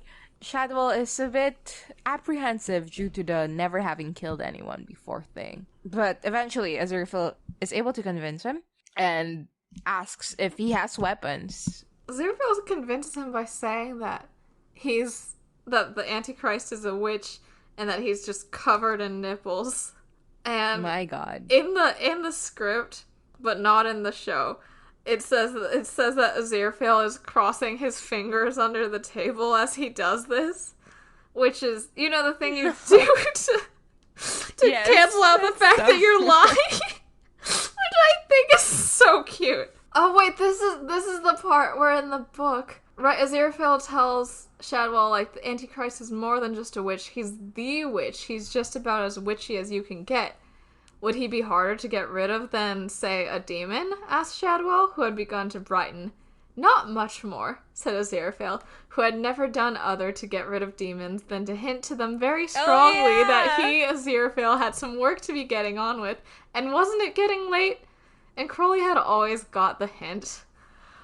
Ah!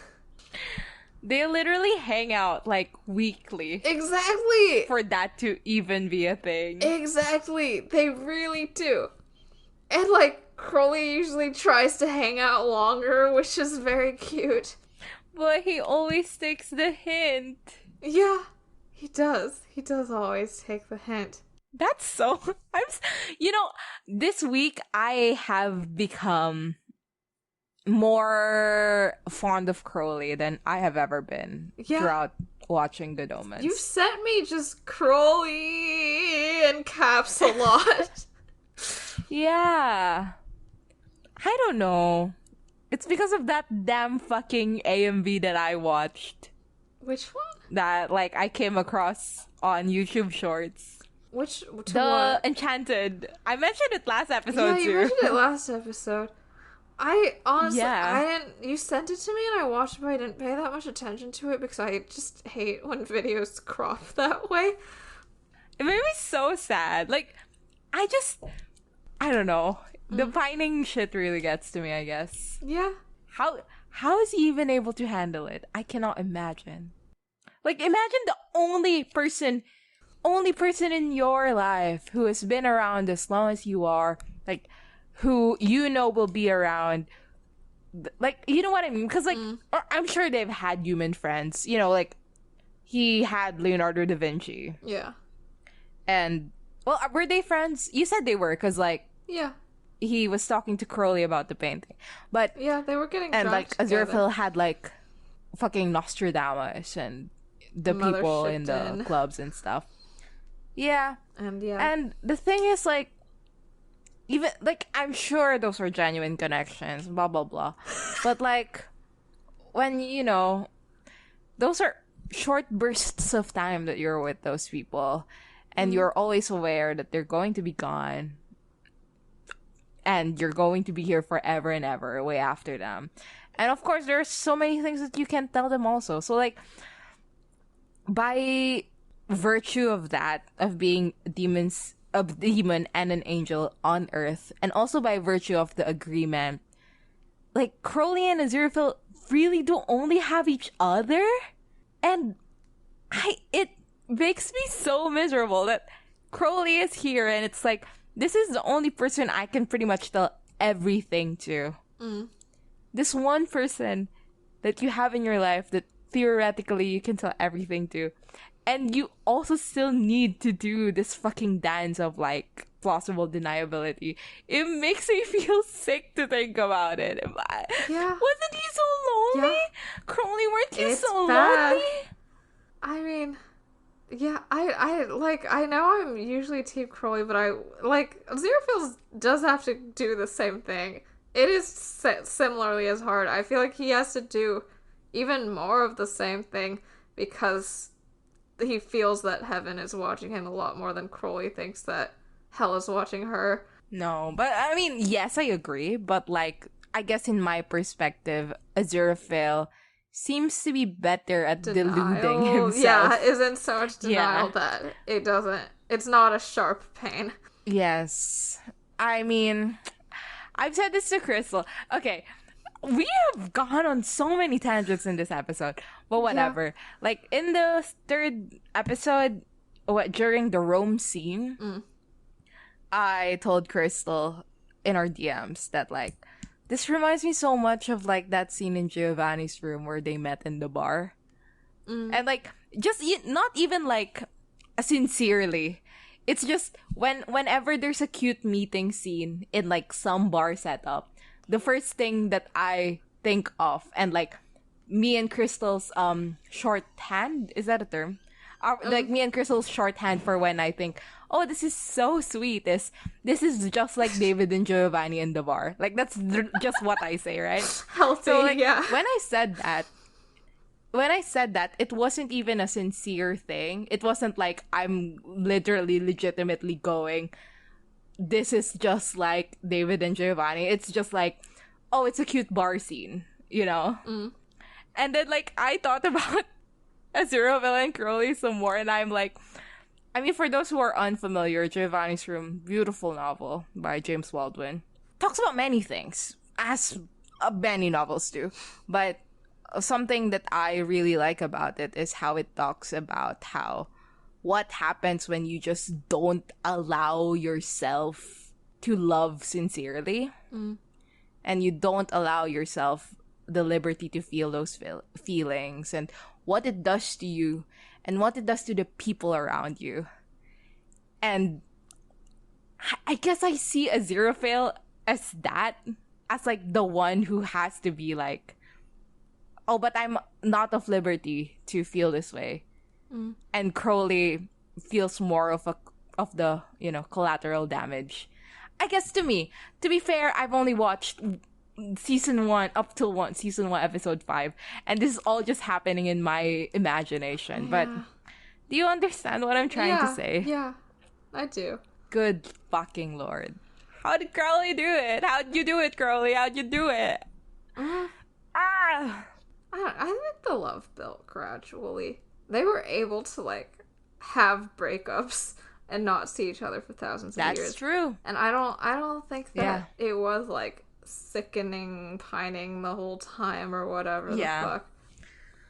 Like, I mean, but, like, I mean, just think about, like, asking someone run away with me, and them just being like, no, like, I don't know. I think about it so much. It is a lot. It is very everything's on the line. I am showing you everything. Like, come on, please. And like, it's like it's like, like Crowley's there, like holding Aziraphale by the shoulder and be like, just, and then Aziraphale, like, the whole time just being like, no. Yeah. Horrible time. Horrible time. Well, anyway, we get the gun. Yeah. Shadwell brings out a big ass gun. Shadwell is getting ready to kill Shinzo Abe. Literally, it's a very much a doohickey. It's a steampunk doohickey. Also, I never got why this joke survived to the show, where Shadwell's like, it can shoot silver bullets, and Aziraphale's like, that's for werewolves. That would work on a person too. Like, just like in Supernatural. But yeah, he decides that he's gonna load it with bricks and kill Adam with bricks, and I think that's beautiful. I did some predictions last episode where, like, or I don't know which episode it was, but I said that I think Aziraphale will kill this kid. And by kill, you just mean shoot the kid and stuff. Like, the kid won't die, but Aziraphale will try to do it. I think it would be so funny if he, like, does shoot Adam, but, like, it's not a bullet, it's a fucking brick, so it's just like, ow, owie, ouchie, ouch. So, we return to Crowley driving, and in a fire, same bad situation. In the book, she had to drive across the River Thames in order to get here, but I think that this did not have to happen to her here. He's rummaging through the nice and accurate prophecies in order to see if there's some kind of a prediction that can help. They go, why isn't there an index? Which I thought was so cute, because the day before I watched this, I did spend so much time in an index of a book, being like, why isn't this word in the index? So when Crowley goes, why is it there unindexed? I was like, he's just like me for real. Yeah, sure is. So, someone reaches across the seat next to him, takes off his sunglasses and snaps them in half, and it is Haster. He says, you'll never escape London. Nothing can. There's nowhere to run. And hell will not forget. Hell will not forgive.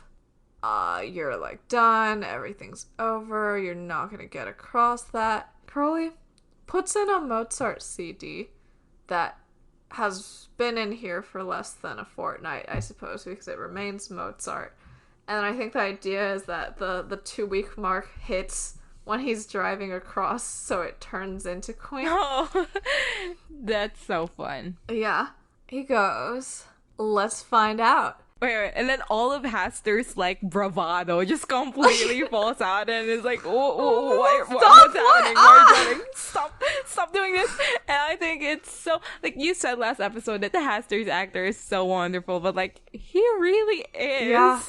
Haster is so fun. Crowley starts stalking a very like, spitefully. Very, because, I mean, pretty much this entire episode so far, we haven't seen Crowley do the voices or, the fun, talky Crowley things. Because, so many things are happening. She's miserable, she's crying, she's on fire, whatever. But now, our Crowley is back, and he goes, the thing I like best about time is that every day it takes us further away from the 14th century. I really didn't like the 14th century. And it is so fun. Yeah. So fun. So wonderful. It really Hated 14th is. century so much. Yeah, I think the generally accepted headcanon is that's because when the Black Death happened in Europe. So everybody fucking died. Oh, Yeah, everyone in Europe fucking died.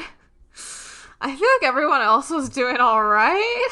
Caravaggio's father and like pretty much every male figure in his life died when he was like 5 from the Black Death. Oh. And that's why he had to move back to Caravaggio from Milan. Fun fact! Like also the historian Alexander Graham Dixon kind of like points out, because like, Caravaggio, known homosexual. No, not so known. I don't know. It's probably bisexual. I don't know. Yeah. But, like, because many historians prior would be like, oh, why is Caravaggio so fucked in the head? And then, they'll be like, oh, it's because he's gay.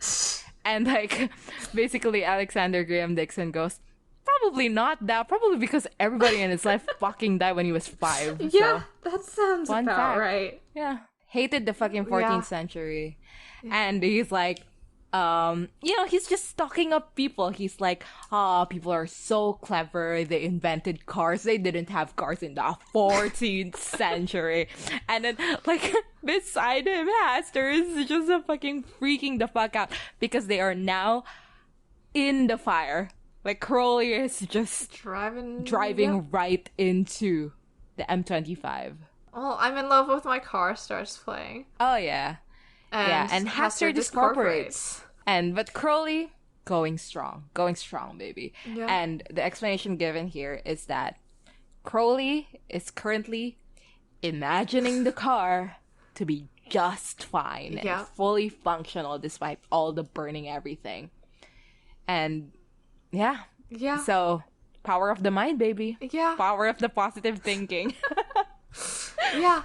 He says, you are my car. I've had you from new. You are not going to burn. Which is so... I think people have paralleled Aziraphale having his body for 6,000 years with Crowley having the Bentley from scratch. And yeah, it's fun. It's fun stuff. I mean, I also, we talked extensively in Ep2 about the plants and stuff. But like, this pretty, like, it makes sense. Like, this is how Crowley talks to the cars, how he talks to plants. Like, yeah, good for him.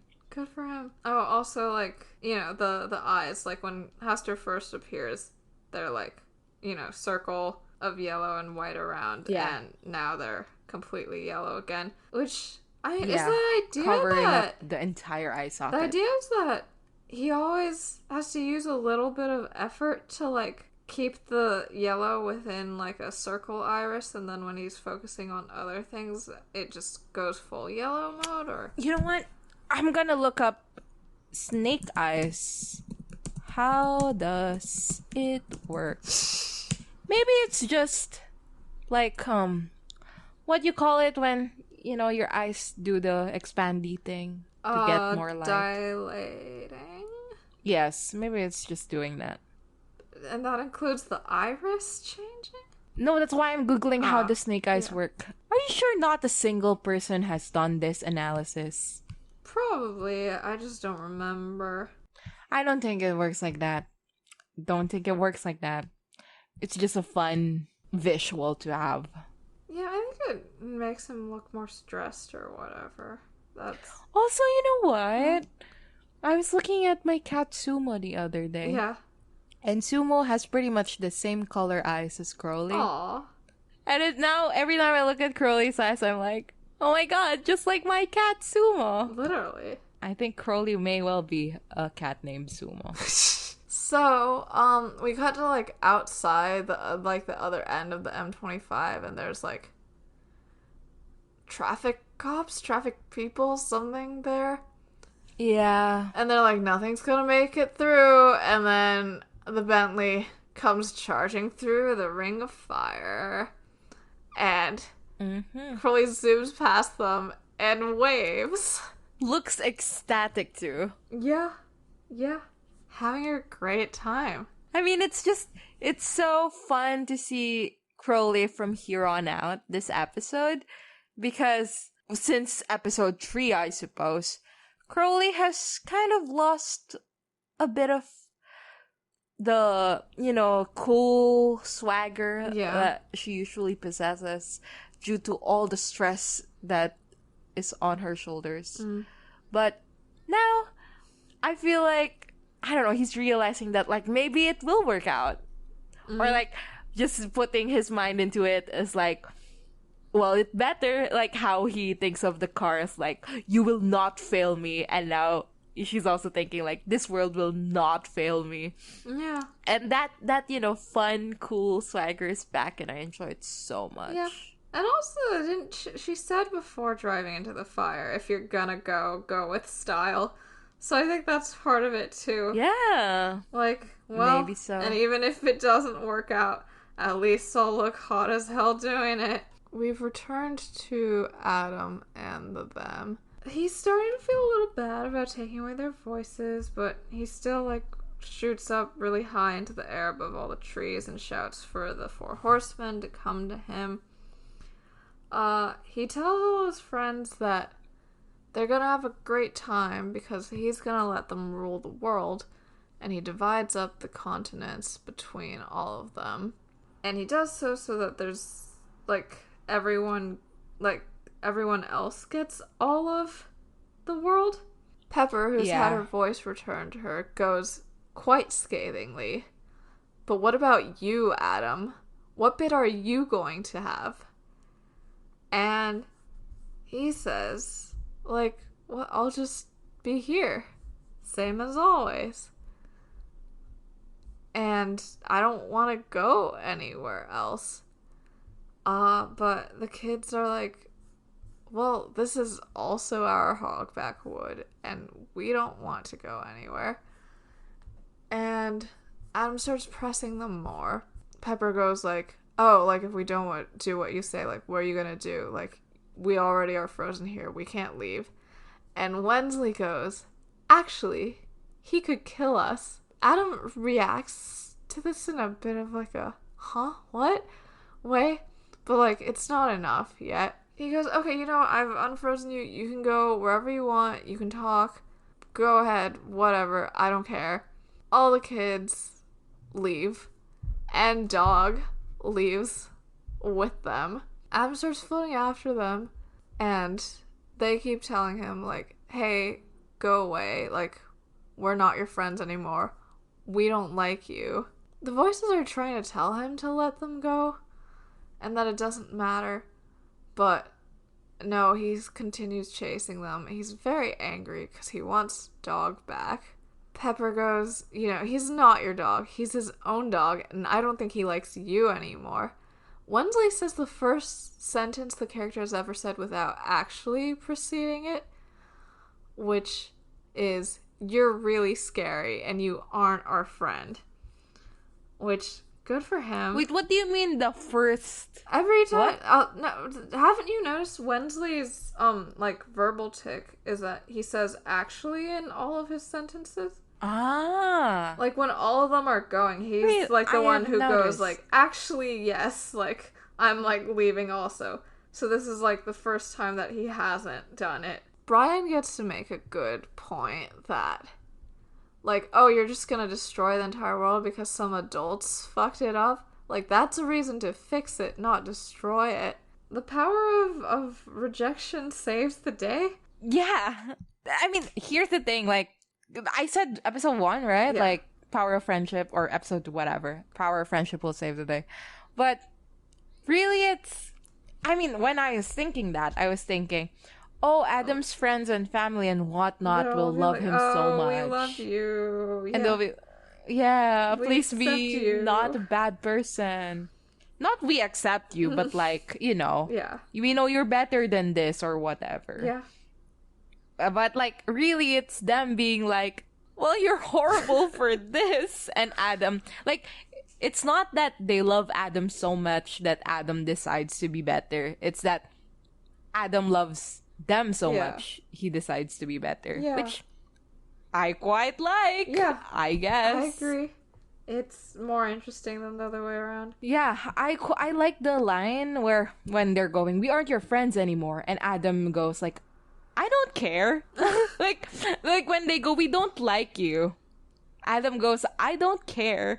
Being like, well, I mean, you can still not like me and still be here, which I thought was so extremely funny. Yeah. Go, Adam. But yeah. Slay. Power of rejection saves the day. Yeah. So he flies into the sky and lets out like a really loud pain scream that I don't think it works as well as it should. But, you know, whatever. It was kind of goofy. Yeah, there's a bunch of flashes of scenes from his life in the background, and it ends with like his mom saying hi to him when he first appeared in the convent. And then he passes out. He falls down. He passes out on the ground. He looks very normal again. Speaking normally, Shatter. Yeah, and he wakes up. And I think it's very fun that Brian has a cricket bat, like, raised, ready to knock him out again. Yeah. But Adam goes, I don't think I was thinking straight. But I am now. He goes, like, I don't know what I've started exactly, but we have to stop it. We have to... Yeah, and they head back into the village, and he tells them to get their bicycles, meet back here in 5 minutes. And then, this part's fucking annoying. Like, they ask Adam, like, where are we going? Where are we going? And he just, like, walks straight ahead, not looking at them, like, the end of the world. It's not far. Like, first off, trailer line. Secondly, like, it is. What you need to be doing right now is reestablishing, like, trust with your friends. Yeah. And that means you don't say ominous trailer line shit when they ask to be included in your plans. I also quite like, I guess, that Dog hates him too. Oh, yeah. He hates his ass. The fucking hellhound was like, it's too much, you guys. And I respect that. There's a line in the book where the hellhound's thinking about returning to hell and how, like, he's gonna miss out on all these fun smells and stuff on Earth. And then it says, and there were no bitches in hell either. No bitches. Crazy thing to say. But, I mean, I suppose there aren't. Should we talk about, like, what you were trying to talk about last episode? Of what is the political whatever of Adam? Yeah, sure. You know, the thesis statement is really what Brian said, of like, just because some people have fucked things up does not mean that you have to destroy it. It just means you have to work on fixing it. Yeah. How does that correlate with what you were saying last episode of why is it conspiracy theories? I don't know. Yeah, like, shouldn't it be, like, the truth that makes him upset? Yeah, like, this episode feels so far removed from last episode. Don't you feel? Yeah, it does. Like, whatever they were trying to do with Adam feels so different from here and now. It's confusing. I think maybe it's just not written well. I think maybe it's just not written Have we well. considered? Had 30 years to revise it, and it still just wasn't written that well, this part. So, from here on out, we're going to divide the scenes into, like, how each party gets to Tadfield. So first, the first party to get to Tadfield is the Horsemen. So, we see them riding their bikes, and they end up in Tadfield, and they meet RP Tyler, who they asked for directions to the airbase, and they say like, oh, the sign must have been blown off or whatnot. And RP Tyler also, why are we supposed to know RP Tyler's name? I think I've seen this guy before talking to Anathema. He introduces himself as Neighborhood Watch to Anathema last episode? Anathema. Or the episode before that? But like, why do you know? Why do you care? Oh, why do I care? Me, specifically? Book? Yeah. Oh, yeah, I guess he talks a bit more in the book, but I don't know, he has a name, so I know it. Yeah, I suppose so. Well, they just ask, and it's like a funny bit where RV Tyler sees all these people and just starts talking like a normal, villager who's like, oh, it's this way and that way. Go there, but don't go too far, and stuff like that. And Famine does a joke of like, oh, I don't think I got all that. But Death, who is very serious, just says, I got it, and then proceeds. Mm-hmm. And then, they arrive at the airbase. There's a soldier over there. And the soldier will meet every single one of these characters. They decide that to get inside, they will pretend to be American officers or whatnot. Mm-hmm. So they get there, they show their ID, and they are let into the airbase. Once they get there, we figure out that what they're trying to do is turn on all of the fucking nuclear warheads all over the world. It's very confusing the way it's narrated. Like, God literally says the sentence, like, they are taking control of the electricity. All of it. Okay?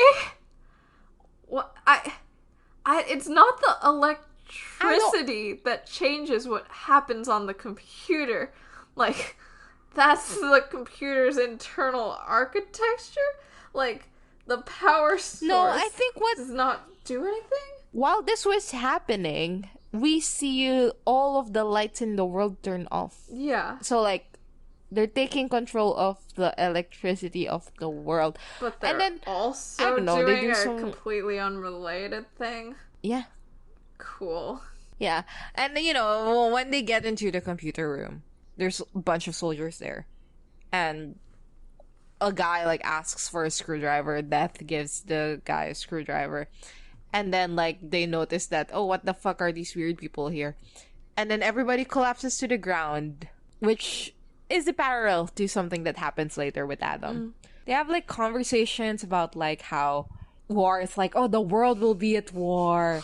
And then, pollution was, like, not only, like, war, but also, like, chemical warfare or whatever. And then Famine is like, and people will also be hungry. The stupidest line, I think, is when he goes, no more chickens. Yeah, like, okay. Yeah. Whatever. Okay.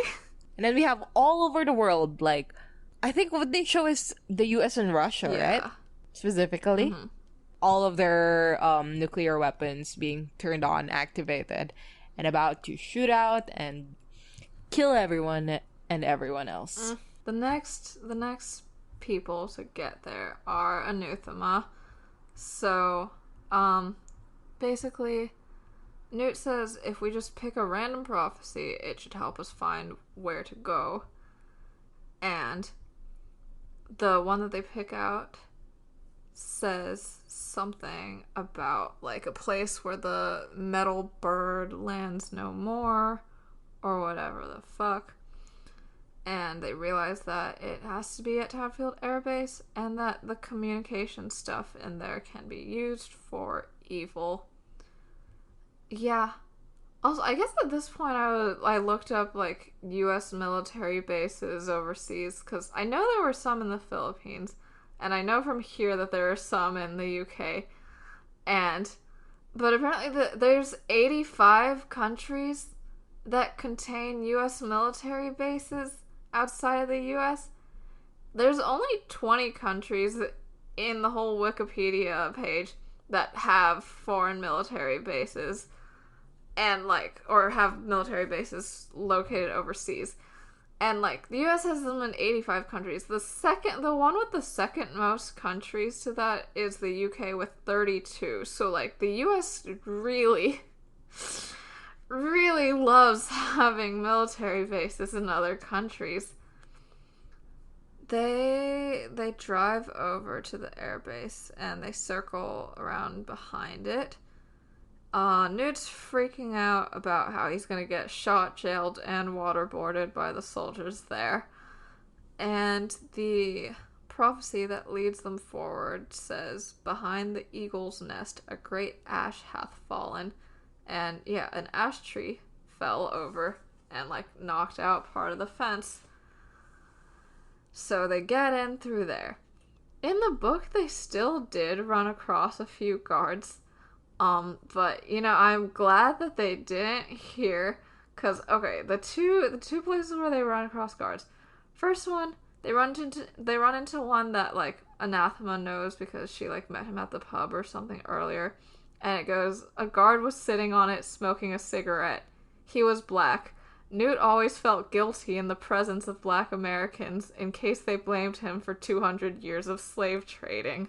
And then the other thing that happens with a different guard is that Newt tries to use his Witchfinder ID to try to get in to be I'm part of an army.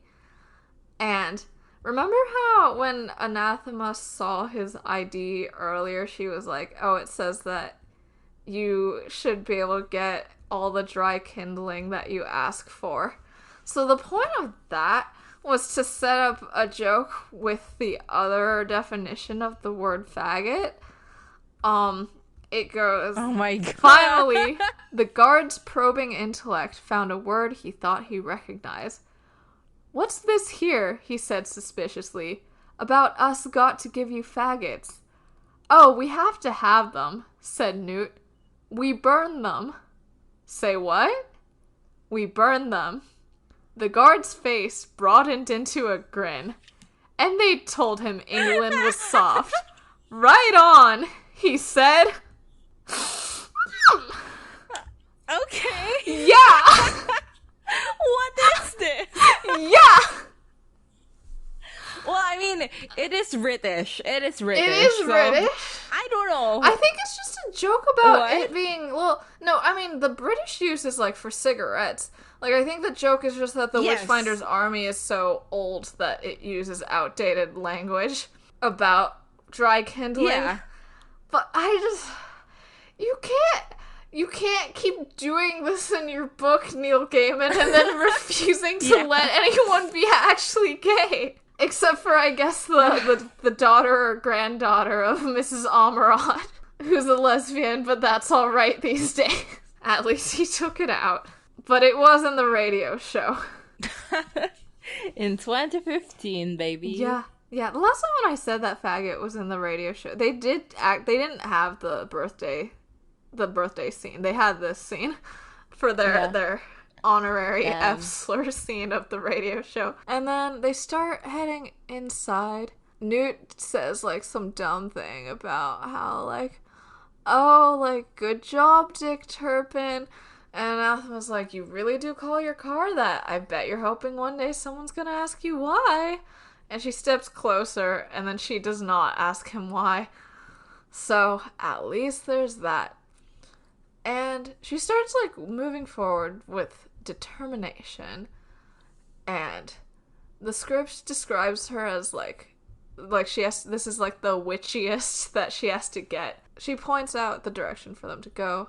And she says she knows because everything in my life, everything Agnes wrote down on the book 400 years ago, everything is all leading me here, now, with you. I know. I'm not really clear where they're going with Anathema and Fate in this episode, but I guess it's mostly just for plot. I don't think they will be focusing on Anathema a lot next episode. I hope they do a little bit. Mm. I a little bit doubt it, but I don't know. I guess I'll wait next episode to figure out what the hell they're trying to do with her and Faith. Yeah. Well, the next party to arrive is Aziraphale, who is, in Madame Tracy. Yeah. And Shadwell. And the way they do this is they ride a motorcycle that is so slow it's unreal. And, Aziraphale's like, hey, can we get this on a little faster? And, Madame Tracy's like, only a miracle will get us to 10 miles per hour or whatever. And Aziraphale's like, oh, yes, a miracle. So basically, he miracles them to fly to the airbase. But he still uses his turn signal. Yeah, so cute. Yeah, he needs to pull into the driveway of his and Crowley's Southwestern Ranch-style house on a new Kawasaki. I know. Did I take your joke? I mean, you didn't take my joke because I wasn't gonna mention it because it's a different vibe, and I was like, I do sincerely believe that he should, very much so. Yeah. Roar into the driveway of their Southwestern Ranch style house in a new Kawasaki, all yellow and black, fresh out of the showroom. Yeah, when you were first discussing this song for them, and you were like, and then Crowley's on the Kawasaki, and I'm like, no, I think it would be Aziraphale, and you were like, really? But I feel, wouldn't he be too scared? Yes, and I said, because it goes too fast. Crystal, like, but Aziraphale's gonna be a bit scared to ride a motorcycle, don't you think? And you were like, well, he can miraculously elevate it a little bit. And I was like, okay, I'll take it. Aziraphale will roar into the driveway in their Southwestern Ranch style house in a new Kawasaki, all yellow and black, fresh out of the showroom. Also, I just love that fucking visual of the second verse of that song on them so bad. Which part? The warm desert air part? I hop back on the bike, wrap my arms around you, and I sank my face into your hair, and then I inhaled as deeply as I possibly could, and you were sweet and delicious like the warm desert air. God, is anybody else longing for ... Sure, man. Honestly, recently, watching Good Omens, watching Much Ado About Nothing. I watched When Harry Met Sally earlier today. You rewatched it, yeah. I don't know, it's ruining my life a little bit. It really does give you unrealistic expectations about love. Yes. Well, anyway, they arrive there. And then, the guard won't let them in. And then we'll get to what happens next when Crystal talks about how Crowley gets there. So, we have Crowley. He comes in on We Will Rock You by Queen. Her car's on fire, and R.P. Tyler is there. And Crowley's like, hey, how's it going? Can I get some directions? Because I think maybe a signpost flew down or something. I have a question. Yeah. Aside from Mary Loquacious, who does know who Crowley is, have you ever seen Crowley speak to a human being? Well, he talked to the bartender earlier. Yeah, not really. But, this is the first time, he has an actual conversation with a human being, right? Maybe. Yeah. Have we seen Aziraphale? Have a con? Well, with Madame Tracy, I suppose, and Shadwell, but... Oh, well, Crowley has a conversation with Shadwell. He has a conversation with all those people in Soho. Huh. I don't know, I was just wondering, because, I feel like in this scene, he is so polite. Oh, yes. So polite. Yes. I'd see him on the street, he'd ask me, hey, do you know where the thing is? And I would be so charmed by this polite young man who is 40 or 50 years old. And Yeah. No, absolutely. I don't know. Yeah. So wonderful. Yeah. Yeah, no. Yeah. Because, excuse me, sorry to bother you. Yeah. And his car is burning. on fire. His eyes are snake eyes. And he's like, I've gotten a little bit lost, where Tadfield Air Base is. They do like a freeze frame humor moment where it's like RP Tyler just wants to yell, your car is on fire, but he can't because it'd be awkward because obviously Curly knows. So he gives her directions. It keeps going back and forth about how much he just wants to say your car is on fire. And Curly goes like, right, got it, terrific. Which is so cute. And starts heading out. RP Tyler goes, young man? And Curly goes, yes. And then backs off and goes, very unusual weather for the time of year. Curly goes, I'm afraid I hadn't noticed. And then finally, RP Tyler yells after him, that's probably because your stupid car is on fire. Ugh. Curly's so cute. Curly's so cute. I am of the belief that they will be talking to more humans next season due to the lesbian fanfiction.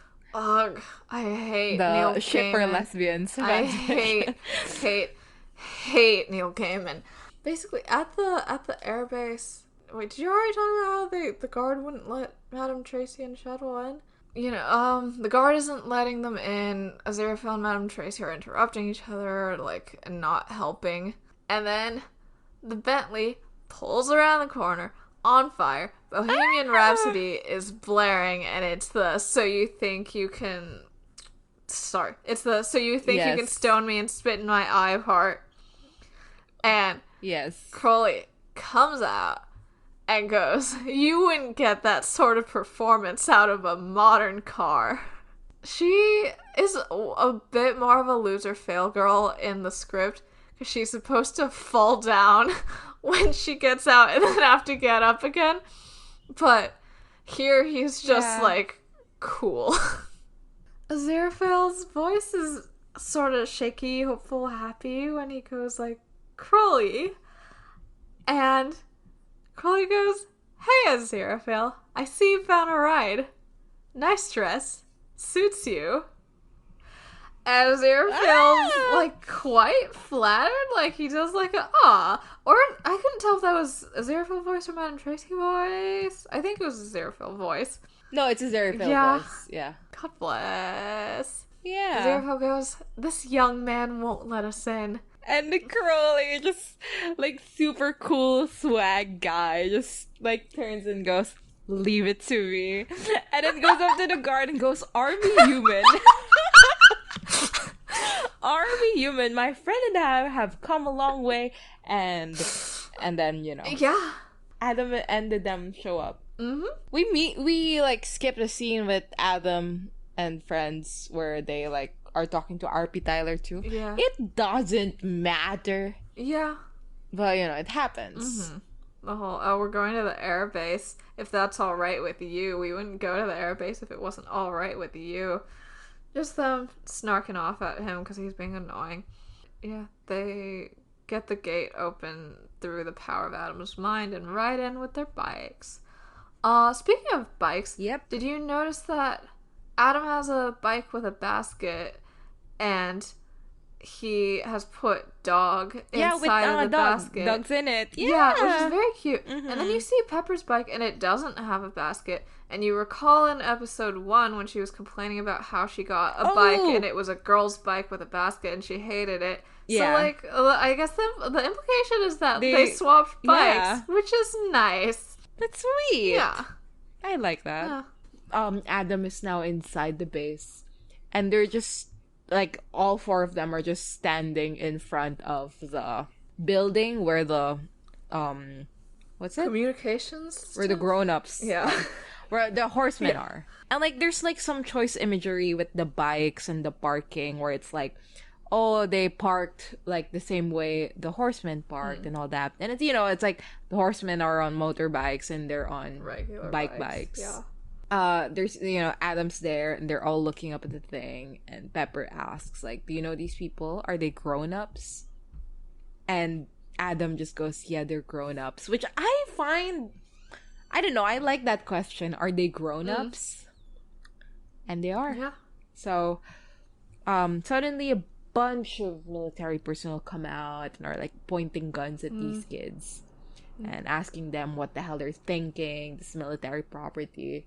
And Adam just goes, I think you all need to go to sleep now.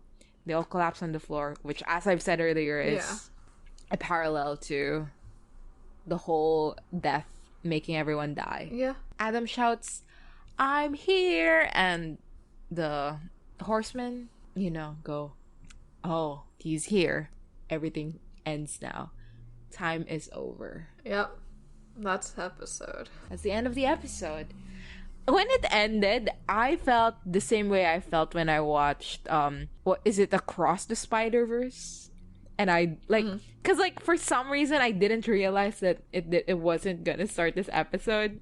I was like, it's just gonna keep on going, and then the apocalypse is gonna happen. And I was like, oh no, I have to wait a week. Yeah. So horrible. Yeah. But as soon as we hang up, you can watch it. Yes, we can. I can. Yeah. Is it gonna be horrible? Huh? I don't think it's gonna be horrible. I don't think it would have made you feel, the feelings that you felt. Yeah, I would say there was not gonna be a season 2, so it concludes as its own story. It wraps up. My God, I'm looking at the episode list right now. Like, I can click on it right now and it will start. But alas, I am instead staring at Michael Sheen and David Tennant's face on the poster. Yeah. Alright, well, what did you think about this episode? Boring, except when it's not. Yeah, boring. I called it a nothing episode, and it sort of is. It well may be. It well may be. Are we doing gayest moment? We're gonna go gayest moment? Sure, gayest moment. I don't know. The whole pub scene did happen. Yeah, I guess so. I think maybe... I mean, the music cue of Somebody to Love. Yeah. It is. It is.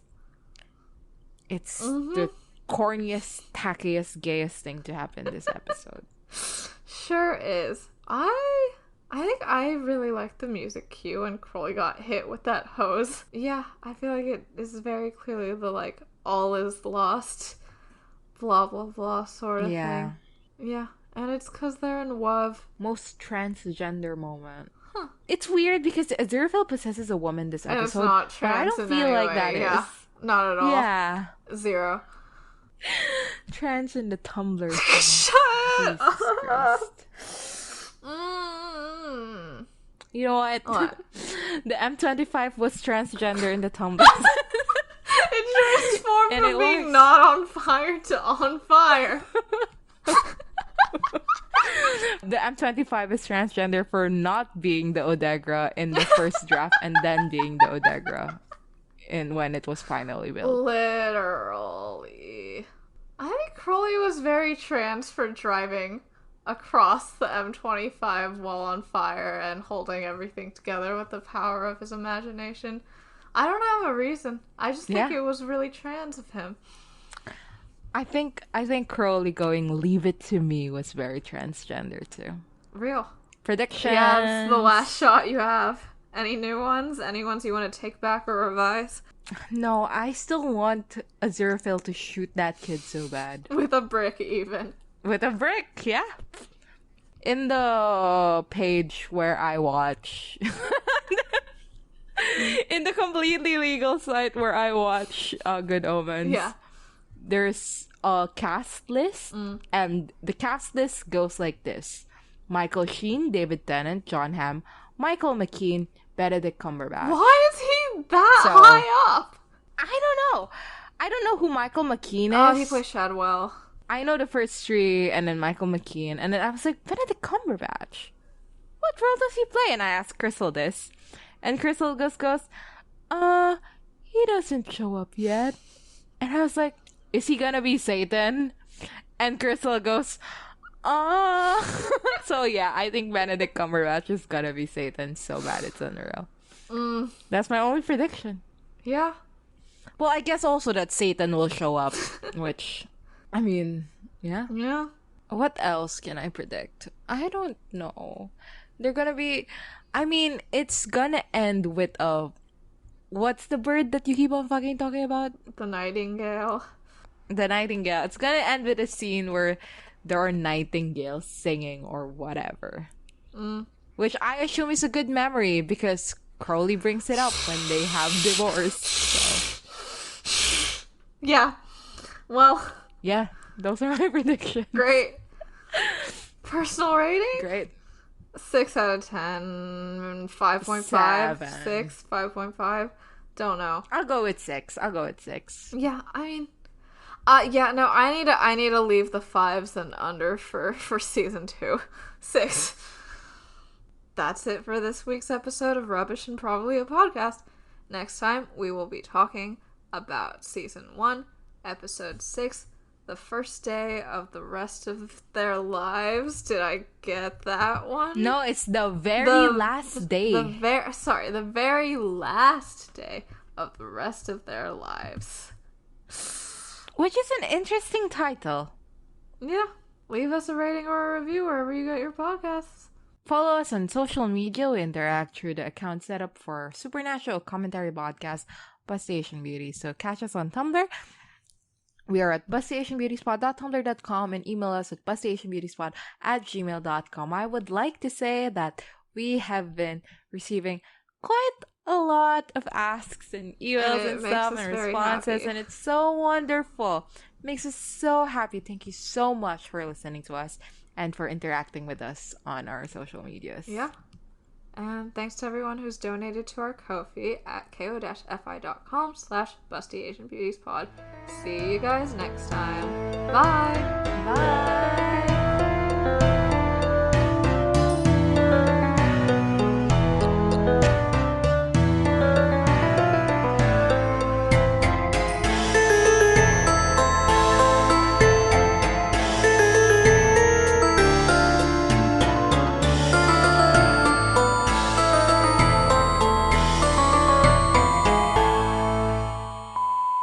Wait, I'm going to finish this congee that I'm eating. Slay.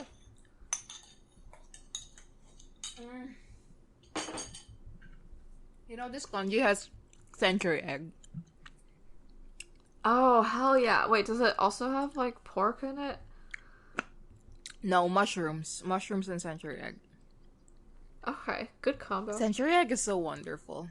I, like, watched a video once of, like, American guys, like, white guys eating it. And they were like, ugh. And I was like, you will never understand the bond between me and century eggs. For fucking real. They let him be Scottish. It's a rare treat.